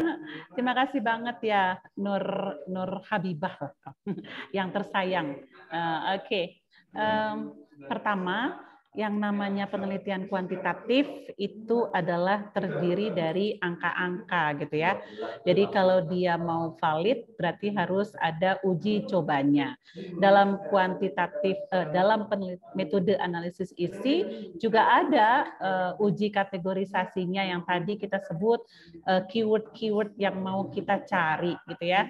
Kategorisasi yang kita gunakan juga harus valid sebenarnya. Sama halnya kalau kita mau bikin kuesioner dalam metode survei. Jadi beda ya, ada metode survei dan ada metode analisis isi. Metode survei memang harus melakukan uji statistik gitu. Uji hipotesis maksud saya ya. Uji hipotesis itu bisa dijawab dengan menggunakan tools. Nah, tools-nya adalah banyak gitu. Tools-nya bisa pakai kalkulator, bisa pakai SPSS, bisa pakai PLS, pakai SEM. Itu tools namanya, gitu ya. Jadi kuesioner kalau sudah dapat diolah datanya pakai tools-nya, yaitu tools yang tadi saya sebut. Pakai kalkulator, pakai Excel, itu bisa gitu loh untuk menjawab pertanyaan penelitian dalam kuesioner tadi gitu. Ya. Nah, yang kita bicarakan saat ini adalah analisis isi, metode yang lain dari survei. Content analysis atau analisis isi ini kategorisasinya juga harus diuji coba sebenarnya, harusnya ya, supaya valid biar tahu misalnya kategorisasi buzzer, influencer, yang dimaksud dengan buzzer itu apa, yang dimaksud sentimen, arah isu itu apa, positif apa, negatif apa, kan gitu ya. Jadi kalau tadi Mbak Nadia mau mencari konflik Ukraina dan Rusia, Mbak Nadia kan harus menspesifikkan apa yang dimaksud dengan perang Ukraina dan Rusia. Akhirnya muncullah keyword-keyword yang dibutuhkan untuk mencari tentang Ukraina dan Rusia tadi gitu. Dan itu harus diuji coba. Uji cobanya ya gampang, tinggal cari 2 coder atau 2 hakim gitu yang bisa memvalidasi apa yang dimaksud dengan perang Ukraina dan Rusia misalnya itu. Nah, baru setelah itu harus diolahkan datanya pakai tools. Toolsnya tadi apa Mbak Nadia? Misalnya GEPI, misalnya apa? Misalnya pakai alat Down Empire tadi. Nah, alatnya yang dipakai media wave, toolsnya apa? Kan gitu. Jadi tools banyak gitu. Sampai kalau kita melihat kemarin kasusnya Pak Luhut ya, bilang bahwa yang namanya big data tuh begini. Jadi kita perlu pemilu yang nggak usah pemilu, masa jabatan atau pemilu tuh nanti bisa diundur gitu. So sudah valid belum gitu? Karena big data itu nggak bisa diutak-atik ya. Apa yang orang bicarakan di grab sama alat tools itu gitu. Yang harusnya yang bisa dimanipulasi itu yang tadi kata Mbak Nadia, siapa yang ngomong dimanipulasi, satu orang ngomong banyak pesannya tidak konsisten, atau banyak konten tapi satu kontennya, banyak akun tapi satu kontennya, seperti itu. Nah, itu yang bisa dimanipulasi gitu kan. Tapi ketika kita punya tools ini menggrab dan sebagainya, itu nggak bisa dimanipulasi karena sudah valid, keywordnya sudah tahu dan sebagainya. Nah, tadi bisa lihat kan Mbak Nadia menampilkan angka berapa buzznya, berapa berapa yang mereplay, berapa. Nah, itu kuantitatif, betul. Datanya data kuanti, data angka gitu kan. Terus akun ini berapa yang suka sama akun ini gitu. Sehingga banyak orang nonton akun ini. Kan angka juga gitu kelihatan. Jadi statistik ini cuma tool saja untuk mencari berapa angka yang muncul. Dan nggak harus statistik kan. Pakai SPSS, pakai statistik, pakai PLS, pakai SEM gitu. Atau yang tadi saya bilang pakai NVivo. Pakai NVivo bisa muncul juga seperti yang tadi digambarkan sama Mbak Nadia tentang kata-kata apa yang muncul, berapa banyak kata itu yang muncul. Nah, angka juga. Jadi content analysis itu intinya adalah menghitung pesan-pesan yang ingin kita teliti gitu. Jadi misalnya nggak usah pakai toolsnya Mbak MediaWave ya. Kita pengen tahu bahwa Metro TV lalu sama TV One yang mana yang netral, yang independen. Kan kita akan menghitung topik-topik apa, siapa aja narasumbernya. Ternyata di Metro banyak banget yang pro Prabowo misalnya. Ternyata di TV One banyak yang konten-konten yang mendukung Jokowi. Dapat dari mana? Anda tahu? Ya Anda hitung. Hitungnya apa? Manual gitu ya kan. Ditonton setiap hari, dihitung, siapa aja dihitung secara manual. Capek juga ya kan? Nggak jadi selesai tuh Mbak Dinda 1 bulan gitu. Kalau ngitungnya manual kan gitu ya. Ya cukup 3 bulan hanya untuk menonton, menghitung, hitung aja gitu. Nah, ini ada tools-nya yang memang membantu kita untuk menggrab big data ini di dunia maya gitu ya kan. Kan orang yang punya akun Twitter banyak, orang yang ngomongin tadi banyak. Yang tadi kita lihat TikTok-nya Mbak Nadia, 600-800-an konten gitu. Belum lihat berarti konten tersebut berapa akun gitu. Jadi kuncinya adalah angka yang muncul gitu ya. Dan yang dihitung bukan responden, bukan kuesioner, tapi yang dihitung adalah konten. Itu kuncinya. Mudah-mudahan terjawab ya Mbak Dinda, Mbak Alma. Wah, jawabannya sangat luar biasa, Ibu. Langsung yang lagi pada buat skripsi langsung. Jadi pengen bikin tesis gitu ya. Amin. Amin. Amin. Oke, terima kasih atas jawaban yang sangat luar biasa tadi dari Kak Nadia Syabila selaku GM Digital Analyst dan Ibu Dr. Suraya Mansur, kandidat guru besar Ilmu Komunikasi Universitas Mercu Buana selaku narasumber. Wah, tepuk tangannya dulu nih, luar biasa banget jawabannya. Nah, sebelum kita masuk ke pembahasan selanjutnya, teman-teman masih pada semangat kan? Coba aku mau ngetes halo hai dulu deh sekali lagi, habis itu kita masuk kuis ya. Oke, aku coba. Oke, kalau misalnya aku bilang halo halo. Hai hai hai. Hai. Ya udah pada muncul ya. Udah pada muncul. Oke. Bentar ya.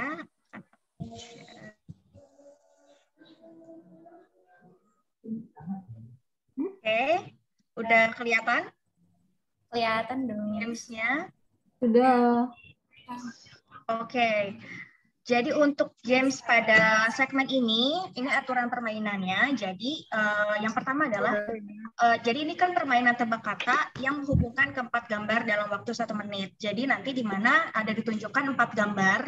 Jadi itu kurang lebih sama semua. Tapi kalian harus tahu itu kira-kira mereka lagi ngapain. Karena nanti ada clue-nya.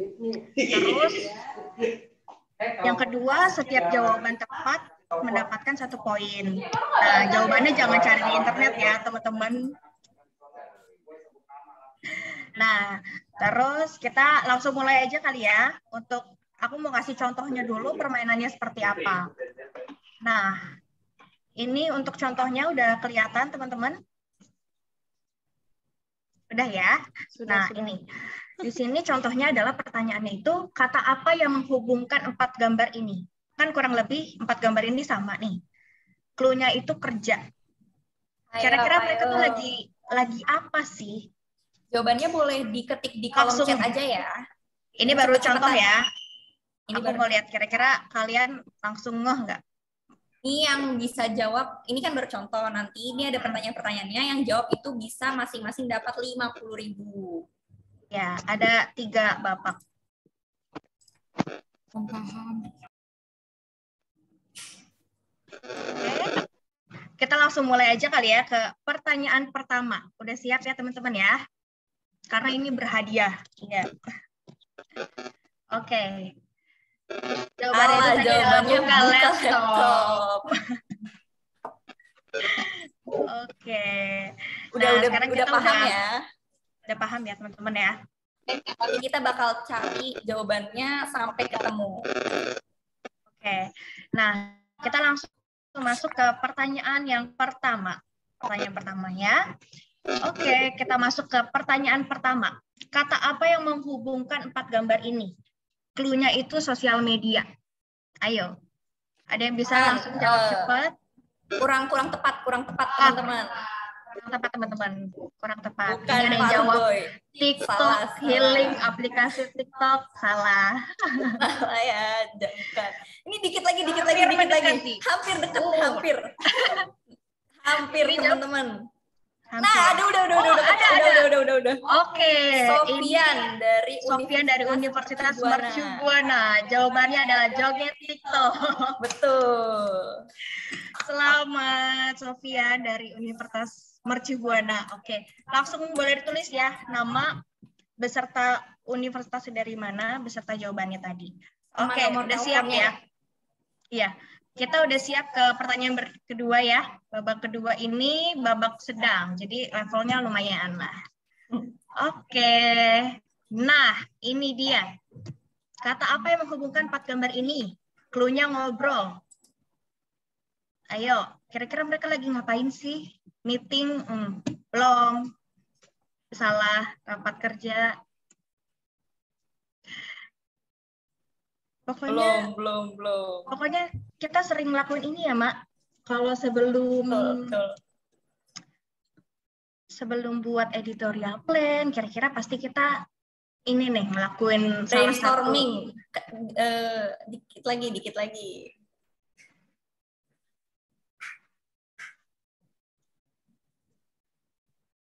Kurang tepat.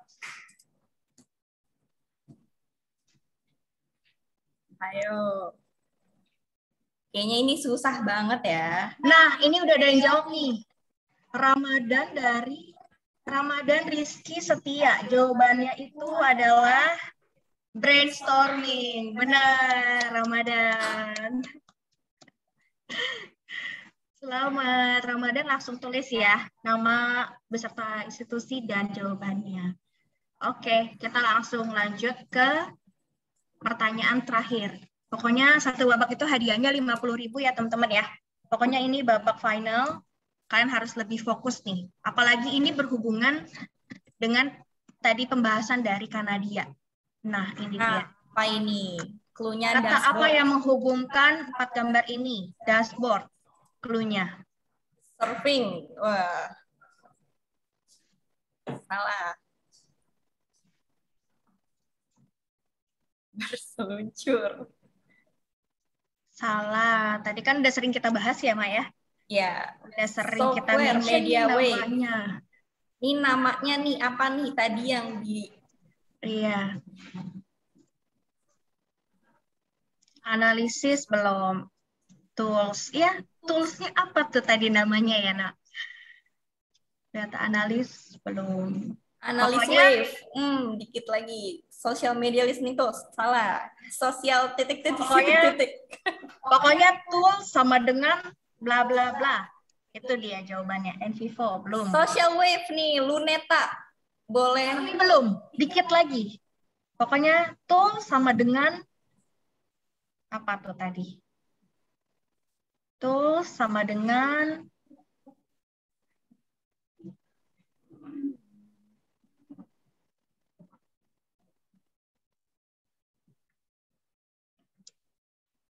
Oke, nah udah ada di pemenangnya. Pemenangnya itu adalah Pemenangnya itu adalah Herwin Caniago. Tools Social Wave. Selamat kepada para pemenang. Untuk Herwin Ini juga lumayan boleh ketat taruh juga namanya ya. Dari 234 orang. Boleh taruh untuk nama dan institusinya ya. Ada yang bilang lagi gimana nih Kak Dinda? Nah, kita langsung mau bahas ke selanjutnya nih. Terima kasih teman-teman yang udah ikut main ya. Tapi jangan berkecil hati, kita ada kuis nanti yang terakhir ya Maya. Berhadiah juga. Masih ada lagi. Jangan sedih dulu. Nah, yang belum berkesempatan menang, jangan leave dulu karena di sini kita masih banyak pembahasan yang seru lagi nih. Pembahasan kali ini akan membahas mengenai TikTok yang lagi tren banget, yang hampir segala umur nih punya aplikasinya nih si TikTok. Nah, pembahasan selanjutnya akan dibawakan oleh narasumber kita, Kak Utami Fitriani, selaku GM Digital Communication. Nah, untuk moderator dari Mas Afdi, boleh dipersilahkan. Thank you Alma, Dinda. Wah seru banget ya tadi ya itunya ya. Saya sebenarnya tiga-tiganya nggak ada yang bisa jawab sih. Jadi untung saya moderator gitu ya. Jadi kalau nggak saya nggak ada yang menang gitu ya. Keren-keren. Thank you Alma sama Dinda. Sekarang kita ke Kak Tami ya. Ke Kak Tami. Mungkin nanti kita akan diminta komentar juga dari Ibu Suraya. Jadi Kak Tami ini digital media strategis. Nah, dia ini merancang strategi campaign dari institusi ya seperti holding perusahaan tambang sampai brand yang salah satunya itu King Coil, itu premium mattress tempat tidur ya Kak Tami, betul ya? Ya, artinya jadi Kak Tami ini digital media strategis merancang strategi campaign dari soal pertambangan sampai tempat tidur gitu ya. Luar biasa. Boleh cerita sedikit Kak Tami, kerjanya itu gimana sih sebenarnya? Ya, jadi kalau di digital strategis ya kita memberikan analisa juga, data analisa dan strategi konten untuk berbagai brand sih. Tergantung brandnya, bisa dari company-nya pertambangan, bisa company-nya lifestyle seperti tadi yang brand tempat tidur luxury, bisa dari pemerintahan juga. Jadi ya macam-macam sih strategi konten yang kita berikan gitu. Nah, semua itu juga nggak berdasarkan pendapat pribadi atau personal, tapi juga berdasarkan data-data yang bisa kita kumpulkan dari tools-tools yang kita punya ini. Jadi ya bukan berarti strategi kontennya terserah saya atau terserah tim gitu, tapi tergantung dari data analisa yang kita kumpulkan gitu, yang kita analisa gitu, Mas. Nah, kalau di TikTok nih, Kak Tami, ini kan kita ngulik sosmed khususnya TikTok gitu ya. Tadi dari Kak Nadia berat banget tuh soal ternyata TikTok yang tadinya nyantai, yang saya pikir itu nyantai-nyantai aja gitu ya, ternyata dia bisa berat banget dan di situ terjadi percakapan-percakapan soal tadi perang Ukraina dan Ukraina Rusia dan kemudian dia bisa dijadikan bahan penelitian yang sangat serius sebenarnya gitu ya. Nah, kalau dari Kak Tami sendiri nih sebagai digital media strategis di mana banyak juga berkutat dengan konten gitu ya. TikTok ini sendiri gimana Kak Tami? Apakah memang semuanya serius-serius kayak gitu atau ada hal-hal lain yang bisa kita cari dari sana gitu? Mungkin boleh sharing Kak Tami soal ini? Oke. Pertanyaannya sekarang kenapa TikTok gitu ya? Dari sekian banyak platform sosial media yang ada gitu, kenapa yang kita bahas TikTok? TikTok ini salah satu sosial media yang memang rising star sampai sekarang nih. Dengan pengguna aktif bulanan aja di tahun 2021 aja itu udah 1 miliar di seluruh dunia. 1 miliar? Dan 1 billion ya, 1 miliar. Ya. Dan itu terus bertambah gitu.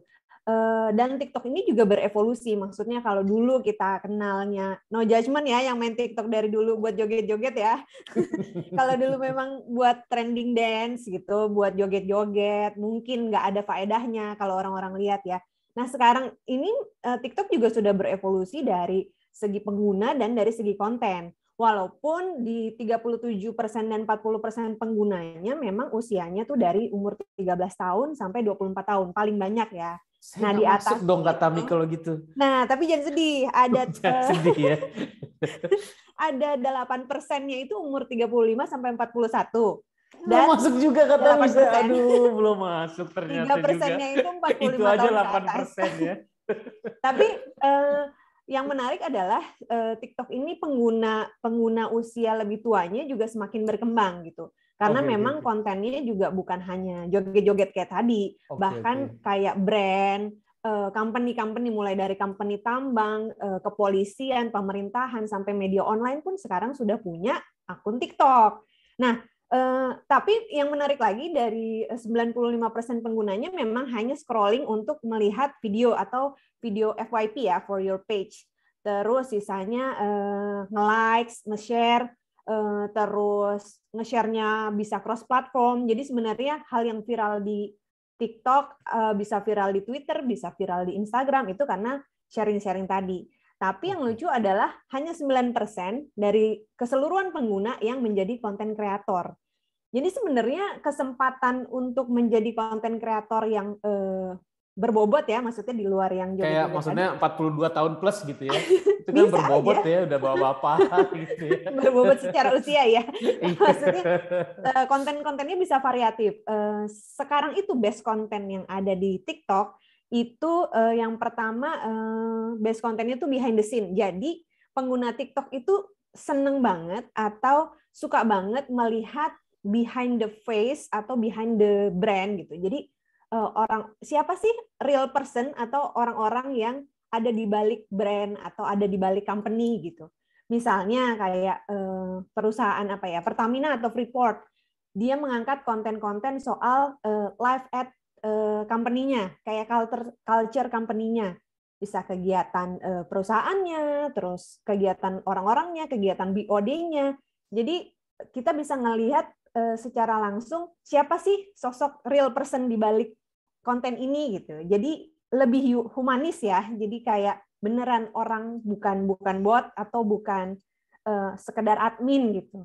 Nah, konten-konten seperti itu yang memang sedang disukai. Terus juga ada konten-konten series. Jadi ada konten kreator yang terkenal dengan jokes atau jogetnya, atau sekarang ada EduTalk malah. EduTalk itu konten-konten education. Ada ngajarin skill, berbagai macam skill, terus tips and trick, life hacks, bahkan belajar, ada hashtag sama-sama belajar. Jadi memang makin kreatif sih di dunia konten TikTok ini. Kalau sebagai strategis berarti Kak Tami dengan tadi banyaknya konten kayak gitu ya, biasanya kayak gimana ya cara untuk mengenali konten atau mengenali strategi-strategi sehingga ketika tadi ini kan dari tambang sampai kasur gitu ya, itu tekniknya seperti apa Kak Tami, mungkin boleh di-sharing? Nah, itu tadi dari sekian banyak konten kreator atau influencer yang ada di TikTok, ketika kita ingin membuat strategi atau kita ingin mengambil keputusan gitu ya, kita kan juga harus tahu, harus bisa membandingkan misalnya si influencer ini atau si konten kreator ini yang sesuai dengan brand image yang kita mau gitu. Misalnya ini saya langsung tunjukin aja ya, misalnya saya menggunakan tools Social Wave. Sebentar, saya buka. Sudah kelihatan dashboard-nya? Iya, iya. Oke, di sini yang bisa dianalisa di Social Wave banyak ya platformnya.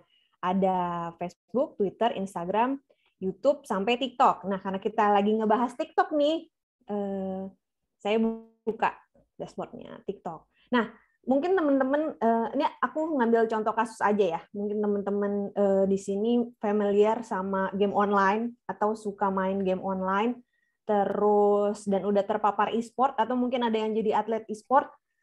Nah, di situ tuh ada brand ambassador-nya, ada konten kreatornya. Nah, misalnya kita atau brand mau bekerja sama dengan salah satu brand ambassador dari e-sport, kita harus milih yang seperti apa, yang brand image-nya sesuai dengan tujuan atau target audiensnya si brand atau si company. Nah, di sini misalnya kita mau masukin, ini ambil contoh aja ya, yang lagi happening sekarang, brand ambassador-nya e-sport itu ada dari tim Alter Ego namanya Livi Renata, mungkin kenal, lagi happening dia sekarang. Kita masukkan namanya di sini. Kenapa dia lagi happening? Karena dia lucu, lugu, jadi karakter atau personanya Livi ini sebagai orang kaya yang nggak pernah ngalamin pengalaman rakyat jelata sehari-hari kayak naik angkot nggak pernah. Terus tawuran kapan listrik habis gitu ya? Nggak pernah tahu, gitu ya. iya. Jajanan cilok, cilor, cimol segala macam dia nggak tahu. Yang dia tahu yang mahal-mahal. Tapi cara dia cerita, storytellingnya dia lucu gitu. Jadi orang-orang tertarik dan akhirnya dia viral, banyak diundang jadi bintang tamu di mana-mana, mulai dari yang online sampai di televisi. Ini coba saya masukin dulu. Oke, ini sudah ada overview-nya di sini ya. Lalu kita mau bandingkan misalnya secara brand, bingung nih mau menentukan kita nanti mau bekerja sama dengan konten kreator siapa ya yang kira-kira sesuai dengan target audiens kita. Nah, kita bisa pilih misalnya dari tim e-sport yang terkenal, satu lagi dari EVOS, brand ambassador-nya itu ada Rachel Chia kalau pernah dengar. Kita masukkan akun TikTok-nya di sini, jangan sampai salah. Nanti orangnya berbeda yang muncul yang kita teliti. Oke, di sini langsung kelihatan perbandingannya kan. Kita bisa masukkan periodenya. Misalnya kita hanya mau ngecek dari awal bulan, dari selama bulan Maret ini. Nah, di sini langsung kelihatan nih jumlah fansnya. Rachel punya 564.500 fans, sementara Livi Renata 1.400.000 fans. Mungkin karena dia lagi viral sekarang ya. Terus ini interaksi itu apa yang terjadi di konten yang dia posting, ada like, share, komen, terus ada engagement rate-nya, ini juga kelihatan. Jadi kita bisa ngelihat itu bukan hanya dari sekedar jumlah fans yang banyak atau jumlah follower yang banyak, tapi kita lihat juga engagement-nya atau interaksi yang terjadi di setiap postingan. Apakah setiap kali dia posting, itu follower-nya pada suka, pada relate gitu, pada komentar, pada berinteraksi, atau setiap kali dia posting dicuekin aja. Berarti itu engagement rate-nya itu kecil. Jadi ketika nanti bekerja sama dengan brand atau company, yang dilihat juga tingkat engagement dari follower atau fans-nya. Nah, tapi dia ada perubahan fans yang lumayan banyak, ada pertambahan dengan jumlah postingan, 3 postingan dan 7 postingan. Ini bisa langsung dilihat di dashboard-nya, jadi overview-nya kelihatan. Nah, bisa lebih detail lagi, komparasinya kita masuk ke benchmark di sini, create and compare. Lagi kita pilih dulu akunnya, terus kita pilih akun yang akan kita komparasi. Nah, di sini langsung kita masukkan komparasinya. Nah, bisa masukkan periodenya lagi supaya lebih spesifik sampai tanggal sekarang ya, 18. Lalu kita compare. Nanti di sini langsung keluar overview-nya. Nah, sudah kelihatan kan? Ada perbandingannya, di sini jumlah interaksinya antara Livi dan Rachel. Dan nggak hanya itu sih, nggak hanya angka-angka aja yang ditampilkan. Di sini juga ada insight, setiap hari dia posting berapa postingan nih. Wah, ternyata Livi lebih sering posting dibanding Rachel. Dan setiap hari dia rutin, sementara kalau Rachel postingnya jarang-jarang. Fans interaction-nya di atas 500.000 semua. Oh, ini benar-benar yang lagi viral ya ternyata. Sementara Rachel hanya 18.000 setiap kali dia posting. Sini kelihatan juga top conversation-nya dari konten-konten yang mereka buat. Mungkin kalau teman-teman yang suka main e-sport terpapar ya dengan konten-kontennya mereka berdua nih. Kalau Livi dan Rachel memang sering bikin video joget-joget. Ini contoh konten yang memiliki top conversation yang dibandingkan dari mereka berdua. Nah, ini joget-joget, terus ini pergi ke salon. Kebanyakan memang kalau di TikTok-nya mereka ini ya, trending dance, lagu-lagu populer, lip sync, terus ini juga ada brand. Di sini ada kelihatan dia membawa brand Nivea. Jadi postingannya termasuk engagement-nya tinggi karena termasuk top conversation. Jadi kalau brand mau masuk, wah berarti engagement-nya bagus nih pada fansnya Rachel gitu. Nah, ada juga video-video kucing atau selfie gitu.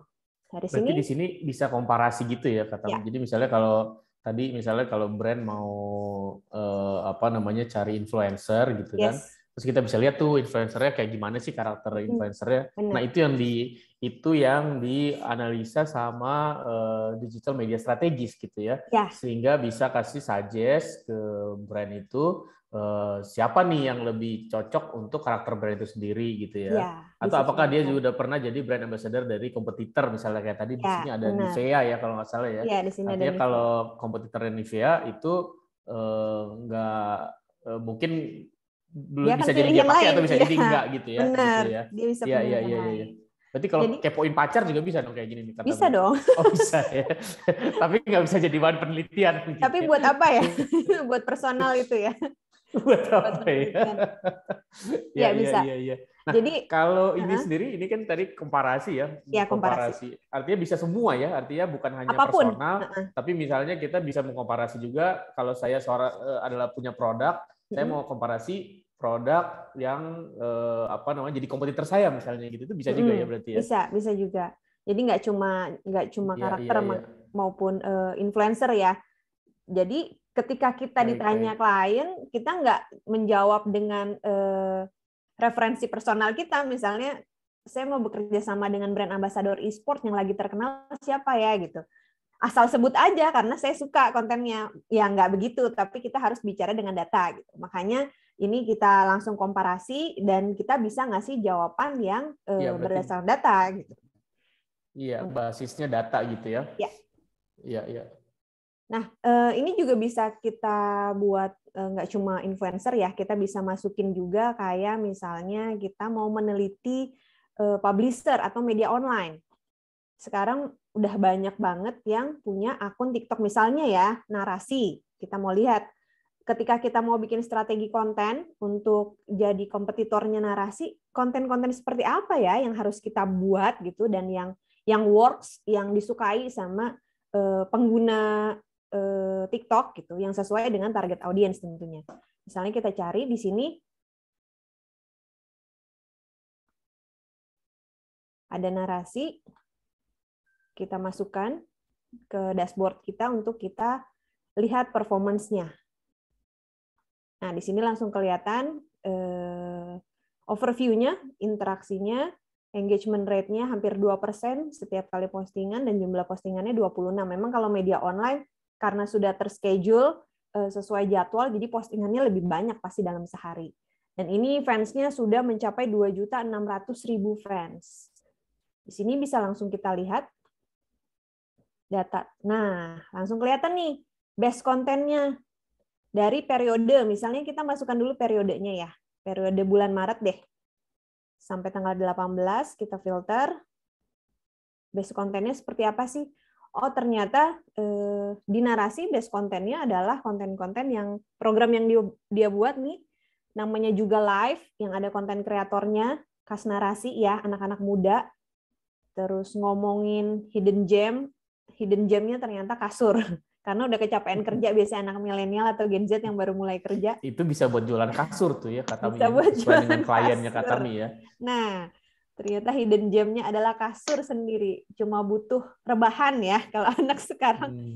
Terus yang kedua itu buka data soal melanggengkan kekuasaan ala Putin. Tapi ini dengan gayanya anak muda ya. Kita bisa lihat sendiri desainnya seperti apa, terus copy image-nya seperti apa. Jadi kita bisa pelajari nih dari base kontennya narasi. Terus ini namanya juga live sama, tapi beda konten kreator. Di sini kita juga langsung bisa lihat overview engagement-nya, mulai dari likes, komen, share, dan views. Di sini kelihatan jelas mana yang paling tinggi. Ini ada fans overview, jumlah fans-nya yang paling tinggi di 7 Maret, 2.600.000 totalnya, sisanya sama, belum ada penambahan. Nah, ini kelihatan di setiap hari mereka posting berapa kali nih. Ternyata setiap hari ada 4 postingan, 5 postingan, di tanggal 8, 9, 10, 11 itu 6 postingan. Jadi kita juga bisa mengikuti jadwal ini. Yang works itu kita posting setiap hari dengan jumlah berapa postingan misalnya. Karena kan konsistensi penting untuk media online ya. biar fansnya tetap stabil atau bertambah bukan berturun. Nah, di sini ada total interaksi, bisa kelihatan satu persatu, ada likes, komen, share, dan views. Nah, nanti dari sini kelihatan konten mana yang paling banyak dikomentarin, konten mana yang paling banyak di-share, dan kenapa. Jadi bisa kita teliti. Terus distribusi engagement-nya ternyata yang paling banyak views. Yang kedua likes, komen, dan share. Memang rata-rata gitu ya, paling tinggi views sama likes. Nah, ini best kontennya, kita juga bisa lihat worst kontennya. Ternyata worst kontennya soal overthinking bucin. Mungkin udah nggak relate karena udah sibuk kerja udah lewat nih. Gitu ya. Udah lewat kali ya bucin-bucinan ya. Jadi dia jadi worst konten di sini. Terus ada tanggalnya, juga ada detail engagement-nya seperti apa. Nah, ini akan memudahkan kita untuk membuat keputusan sama membuat strategi konten karena nggak perlu kita liatin satu-satu, udah dijabarin semua di sini. Gitu sih. Jadi referensi gitu ya, referensi untuk membuat strategi konten kita sendiri gitu ya. Ya, benar. Atau ketika kita bekerja sama dengan klien yang mau bekerja sama juga dengan media online misalnya, yang konten seperti apa sih, cocok nggak sih sama brand kita, cocok nggak sih sama target audience kita, bisa kelihatan di sini. Gitu. Baik. Oke, thank you banget nih Kak Tami. Ini apa namanya? Insightful banget ya. Jadi kita tadi pertama bisa mengkomparasi dua akun sehingga yang di-compare itu kan bisa dia selebriti, public figure atau bisa juga brand gitu ya, dan kita bisa lihat image-nya itu kayak gimana gitu ya dari situ ya. Kita bisa lihat personanya itu seperti apa dan itu bisa menjadi landasan untuk mengambil keputusan apakah dia akan dijadikan influencer atau brand ambassador, atau kita juga bisa menganalisa kompetitor kita sendiri gitu ya, kompetitor kita sendiri. Lalu yang satu lagi tadi ya, bagaimana kita menentukan strategi konten dari tim digital media strategis itu melihat kompetitor gitu ya. Kompetitor dilihat kontennya seperti apa, dianalisa strategi kontennya berdasarkan konten yang dia share, dan itu akan menjadi landasan buat strategi konten yang kita buat sendiri gitu ya. Apakah kita mau niru strategi mereka head to head atau kita justru bikin alternatif strategi konten yang lain. Kurang lebih seperti itu ya Kak Tami ya. Benar Mas Afgi. Thank you. Seperti itu. Nah, mungkin saya kembali ke Bu Suraya, Bu. Nah, kalau begini, Bu, ini kembali lagi, Bu. Kalau tadi kan jelas, Bu, yang tadi analisa yang perang itu bisa jadi satu bahan penelitian ilmiah gitu ya. Nah, kalau yang komparasi konten, lalu kemudian brand untuk menganalisa bagaimana persona seseorang atau public figure, kemudian image gitu ya, lalu kemudian tadi bagaimana menjadi landasan seorang strategis untuk strategi konten, itu seperti apa, Bu? Apakah itu juga bisa dijadikan bahan penelitian ilmiah, Bu, itu? Ya, terima kasih ya Mas Afgi.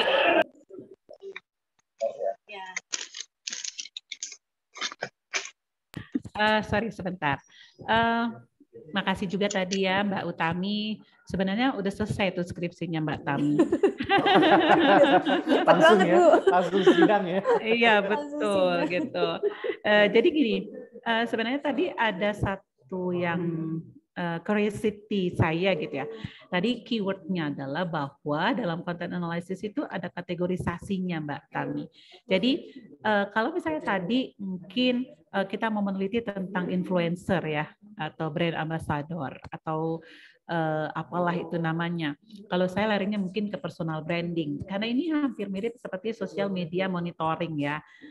Social media monitoring terhadap sebuah brand atau terhadap seorang influencer, BA atau tokoh lah ya intinya, atau artis. Kalau tadi kan influencernya nggak mungkin artis tuh, tapi kalau di bagian Mbak Nadia artis yang jadi politikus aja nggak ngomongin sampai ke situ gitu ya, apalagi mau ngomongin di sosial media, ngomongin yang serius-serius gitu.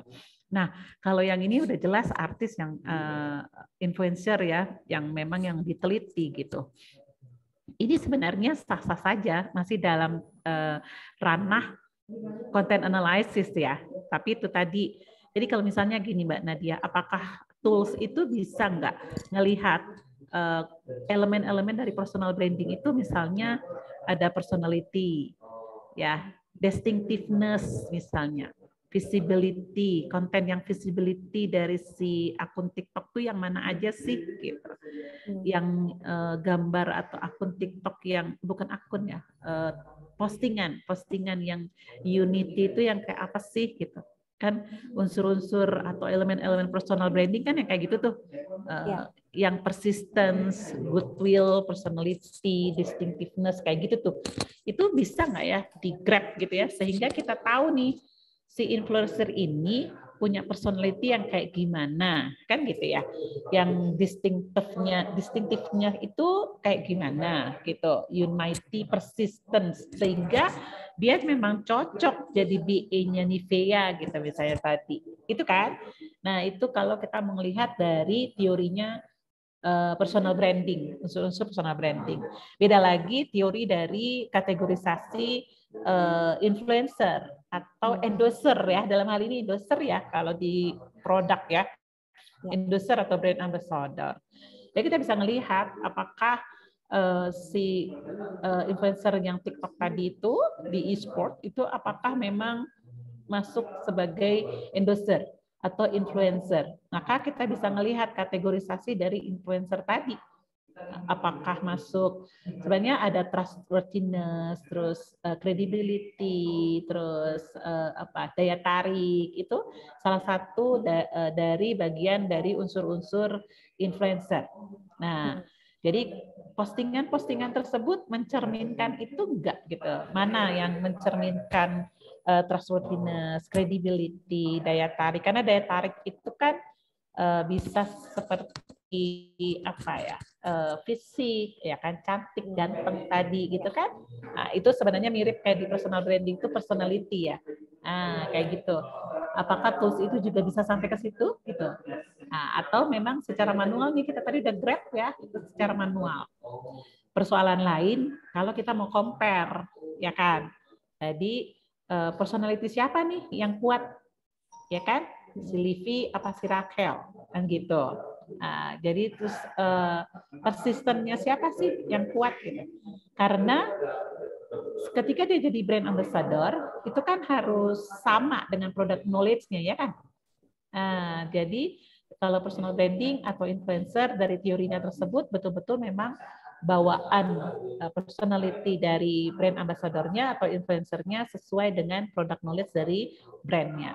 Kan pertimbangan orang memilih BA ataupun influencer pasti harus sesuai dengan product knowledge, ya kan? Ya. Tapi kita bisa buktikan dengan tools ini beneran nggak sih? Gitu. Atau mungkin tadi akhirnya jadi merusak produknya gara-gara postingan yang worse, ya enggak? Nah, gitu tuh. Kalau mau di-compare lebih canggih lagi, lebih tajam lagi gitu ya. Walaupun nggak di-compare, tapi kalau itu bisa di-grab, bagus banget tuh Mbak Tami. Udah dapat nilai A tuh Mas Afgi skripsinya Mbak Tami. Gitu. Ya. Jadi itu ini dia buat mungkin bisa langsung tesis. Benar.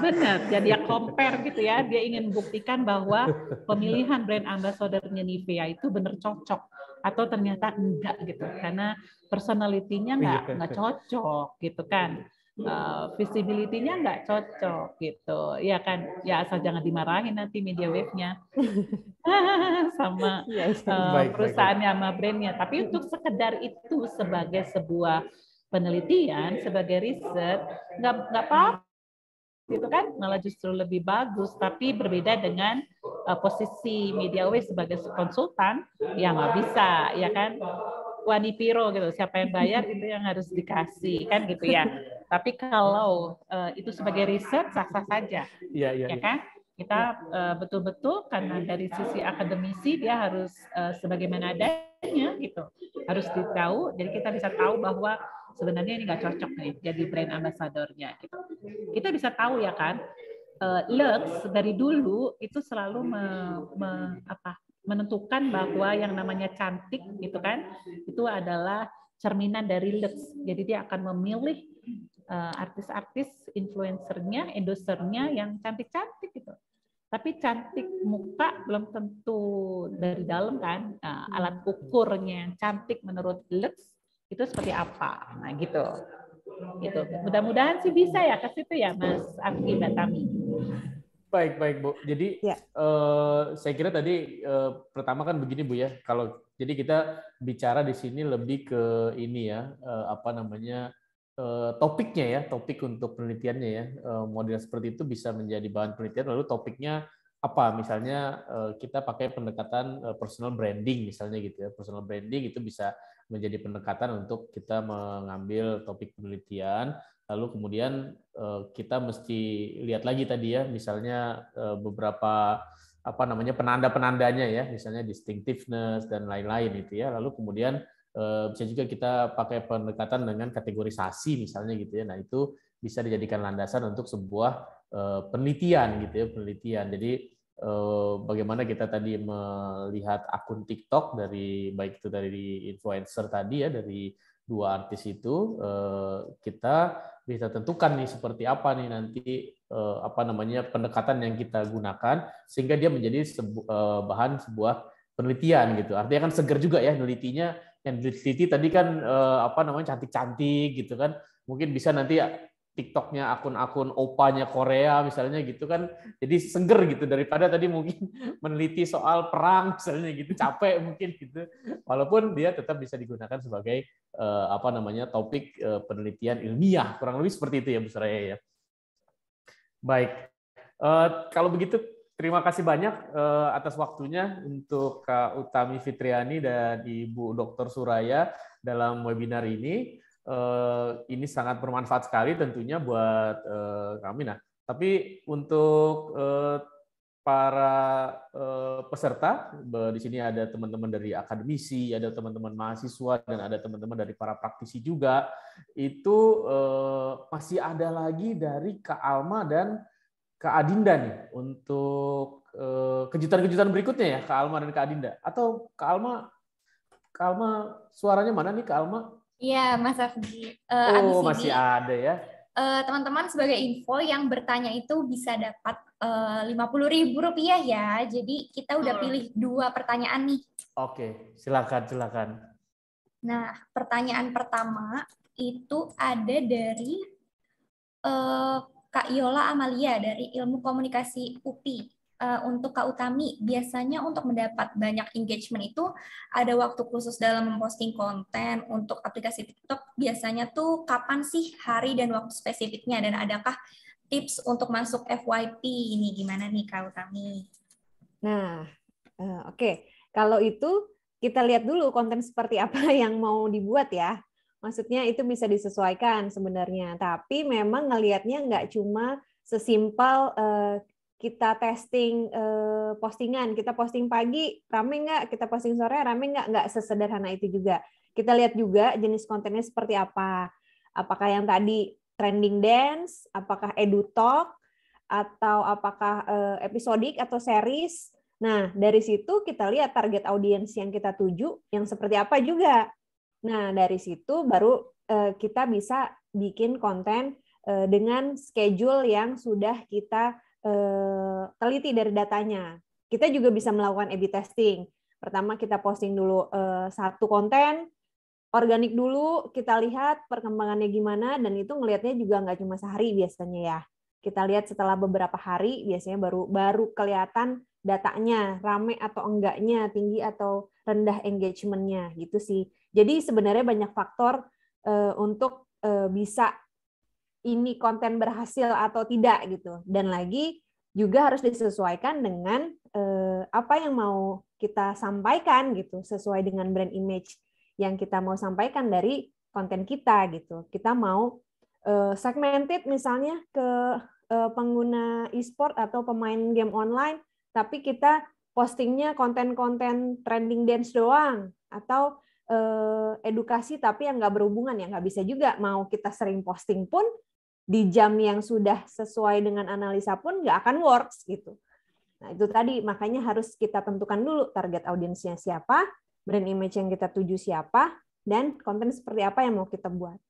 Jadi dari situ baru kita bisa menganalisa kira-kira waktu yang paling tepat dan jumlah postingan yang tepat itu seperti apa. Kayak ada yang sering posting setiap hari tapi nggak ada yang berhasil gitu. Mungkin kontennya nggak sesuai dengan target audiens yang dituju atau nggak sesuai dengan brand yang dia mau gitu. Itu sih. Jadi nggak sekedar viral ya. Itu sih kalau dari aku. Terima kasih Mbak Tami untuk jawabannya ya, cukup jelas. Pertanyaan kedua boleh dibaca ini Kak Dinda? Oke, ini dari Erikson dari Jakarta. Izin bertanya kepada Ibu Suraya nih, Bu.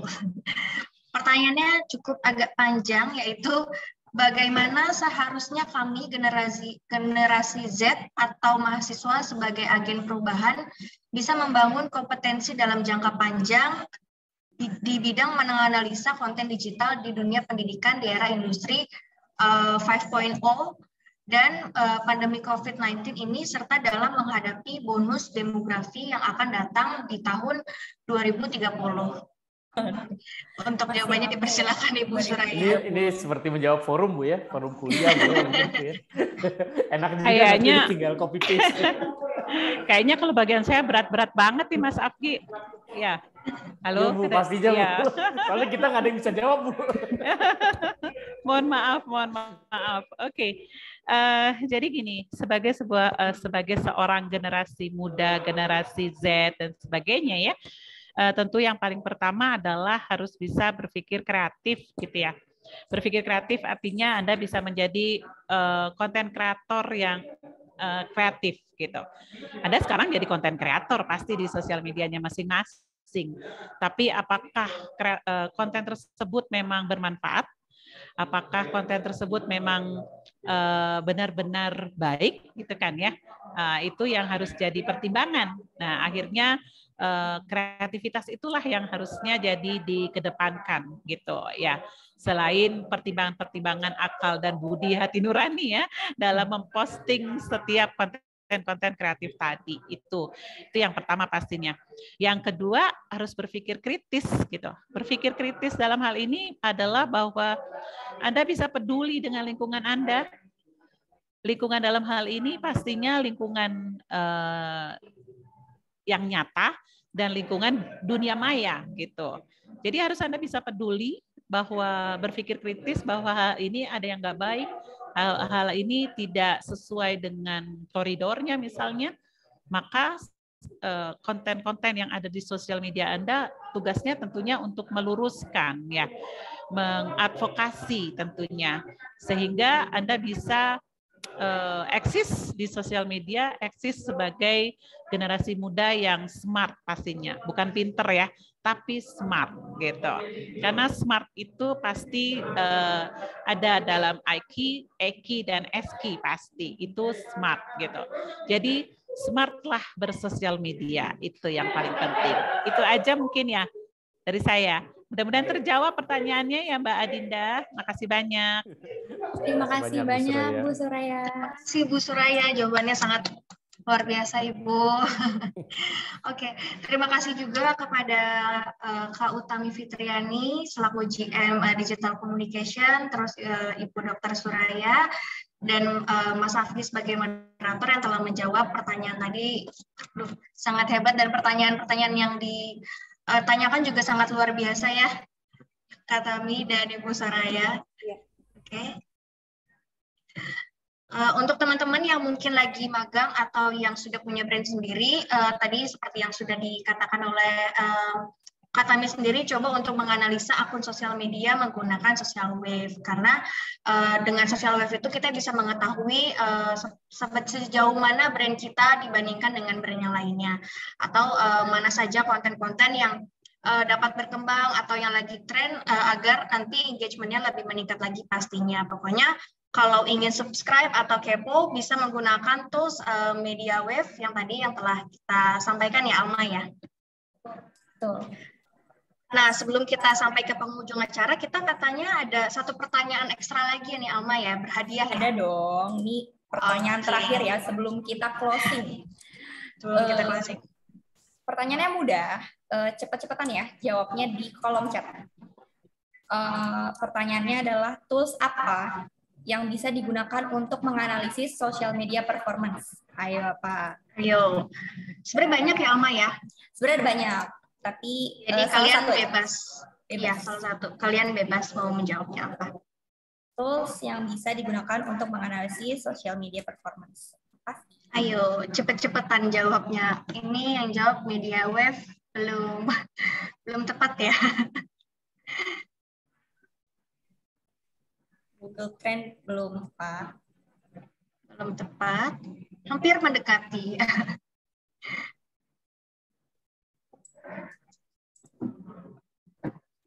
Oke, ini udah ada jawabannya ya Kak Dinda. Ya, dari Nafa Amalia jawabannya adalah socialweb.mediaweb. Wah, berarti dari tadi pasti nyimak ya. Kak Nafa Amelia, selamat ya Kak Nafa, boleh taruh untuk nama beserta dari institusi mana.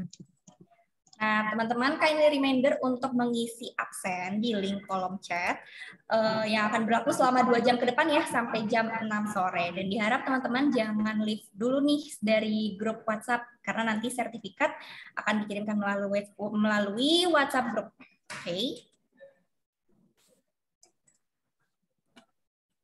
Nah, kita setelah tiba di penghujung acara, saya selaku host ingin mengucapkan terima kasih banyak atas waktunya dari moderator yaitu Bapak Afgi, juga terus tadi ada narasumber yang pertama, ada Kak Nadia, Sabila, terus narasumber yang kedua ada Kak Utami, dan narasumber yang terakhir ada Ibu Suraya. Terima kasih banyak Ibu atas jawaban dari segala macam pertanyaan-pertanyaan luar biasanya.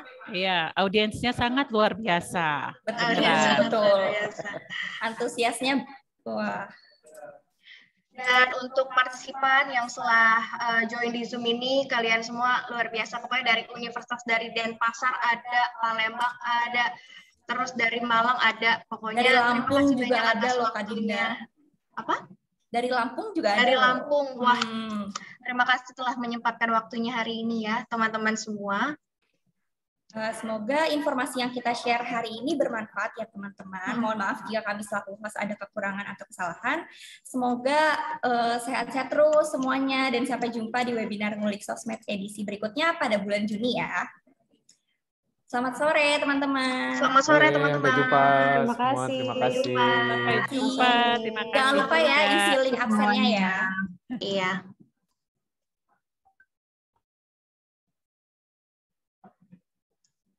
Oh ya, sebelum itu kita foto bersama dulu kali ya teman-teman ya. Sebelum pada boleh banget nih. Live, kita foto bareng dulu semuanya. Boleh dinyalakan kamera dulu semuanya. Oke.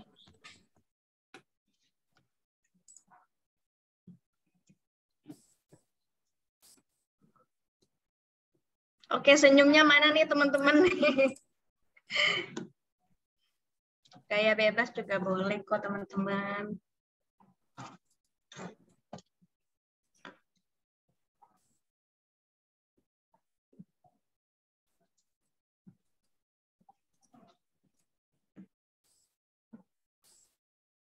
Oke, mantap.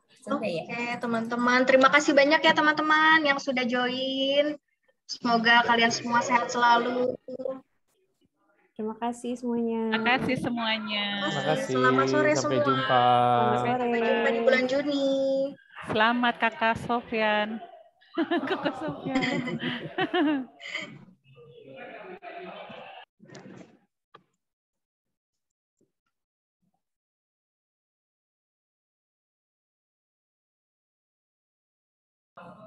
Terima kasih Pak Rusman. Terima kasih Pak Gunawan. Ibu Kontina yang cantik dari UKI.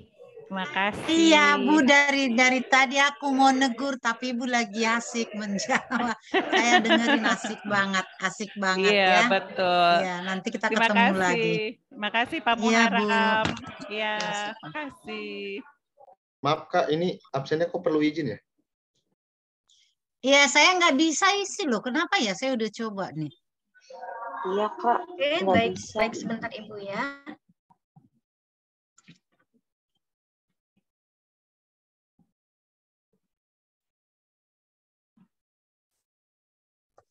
Izin live ya. Mohon sebentar.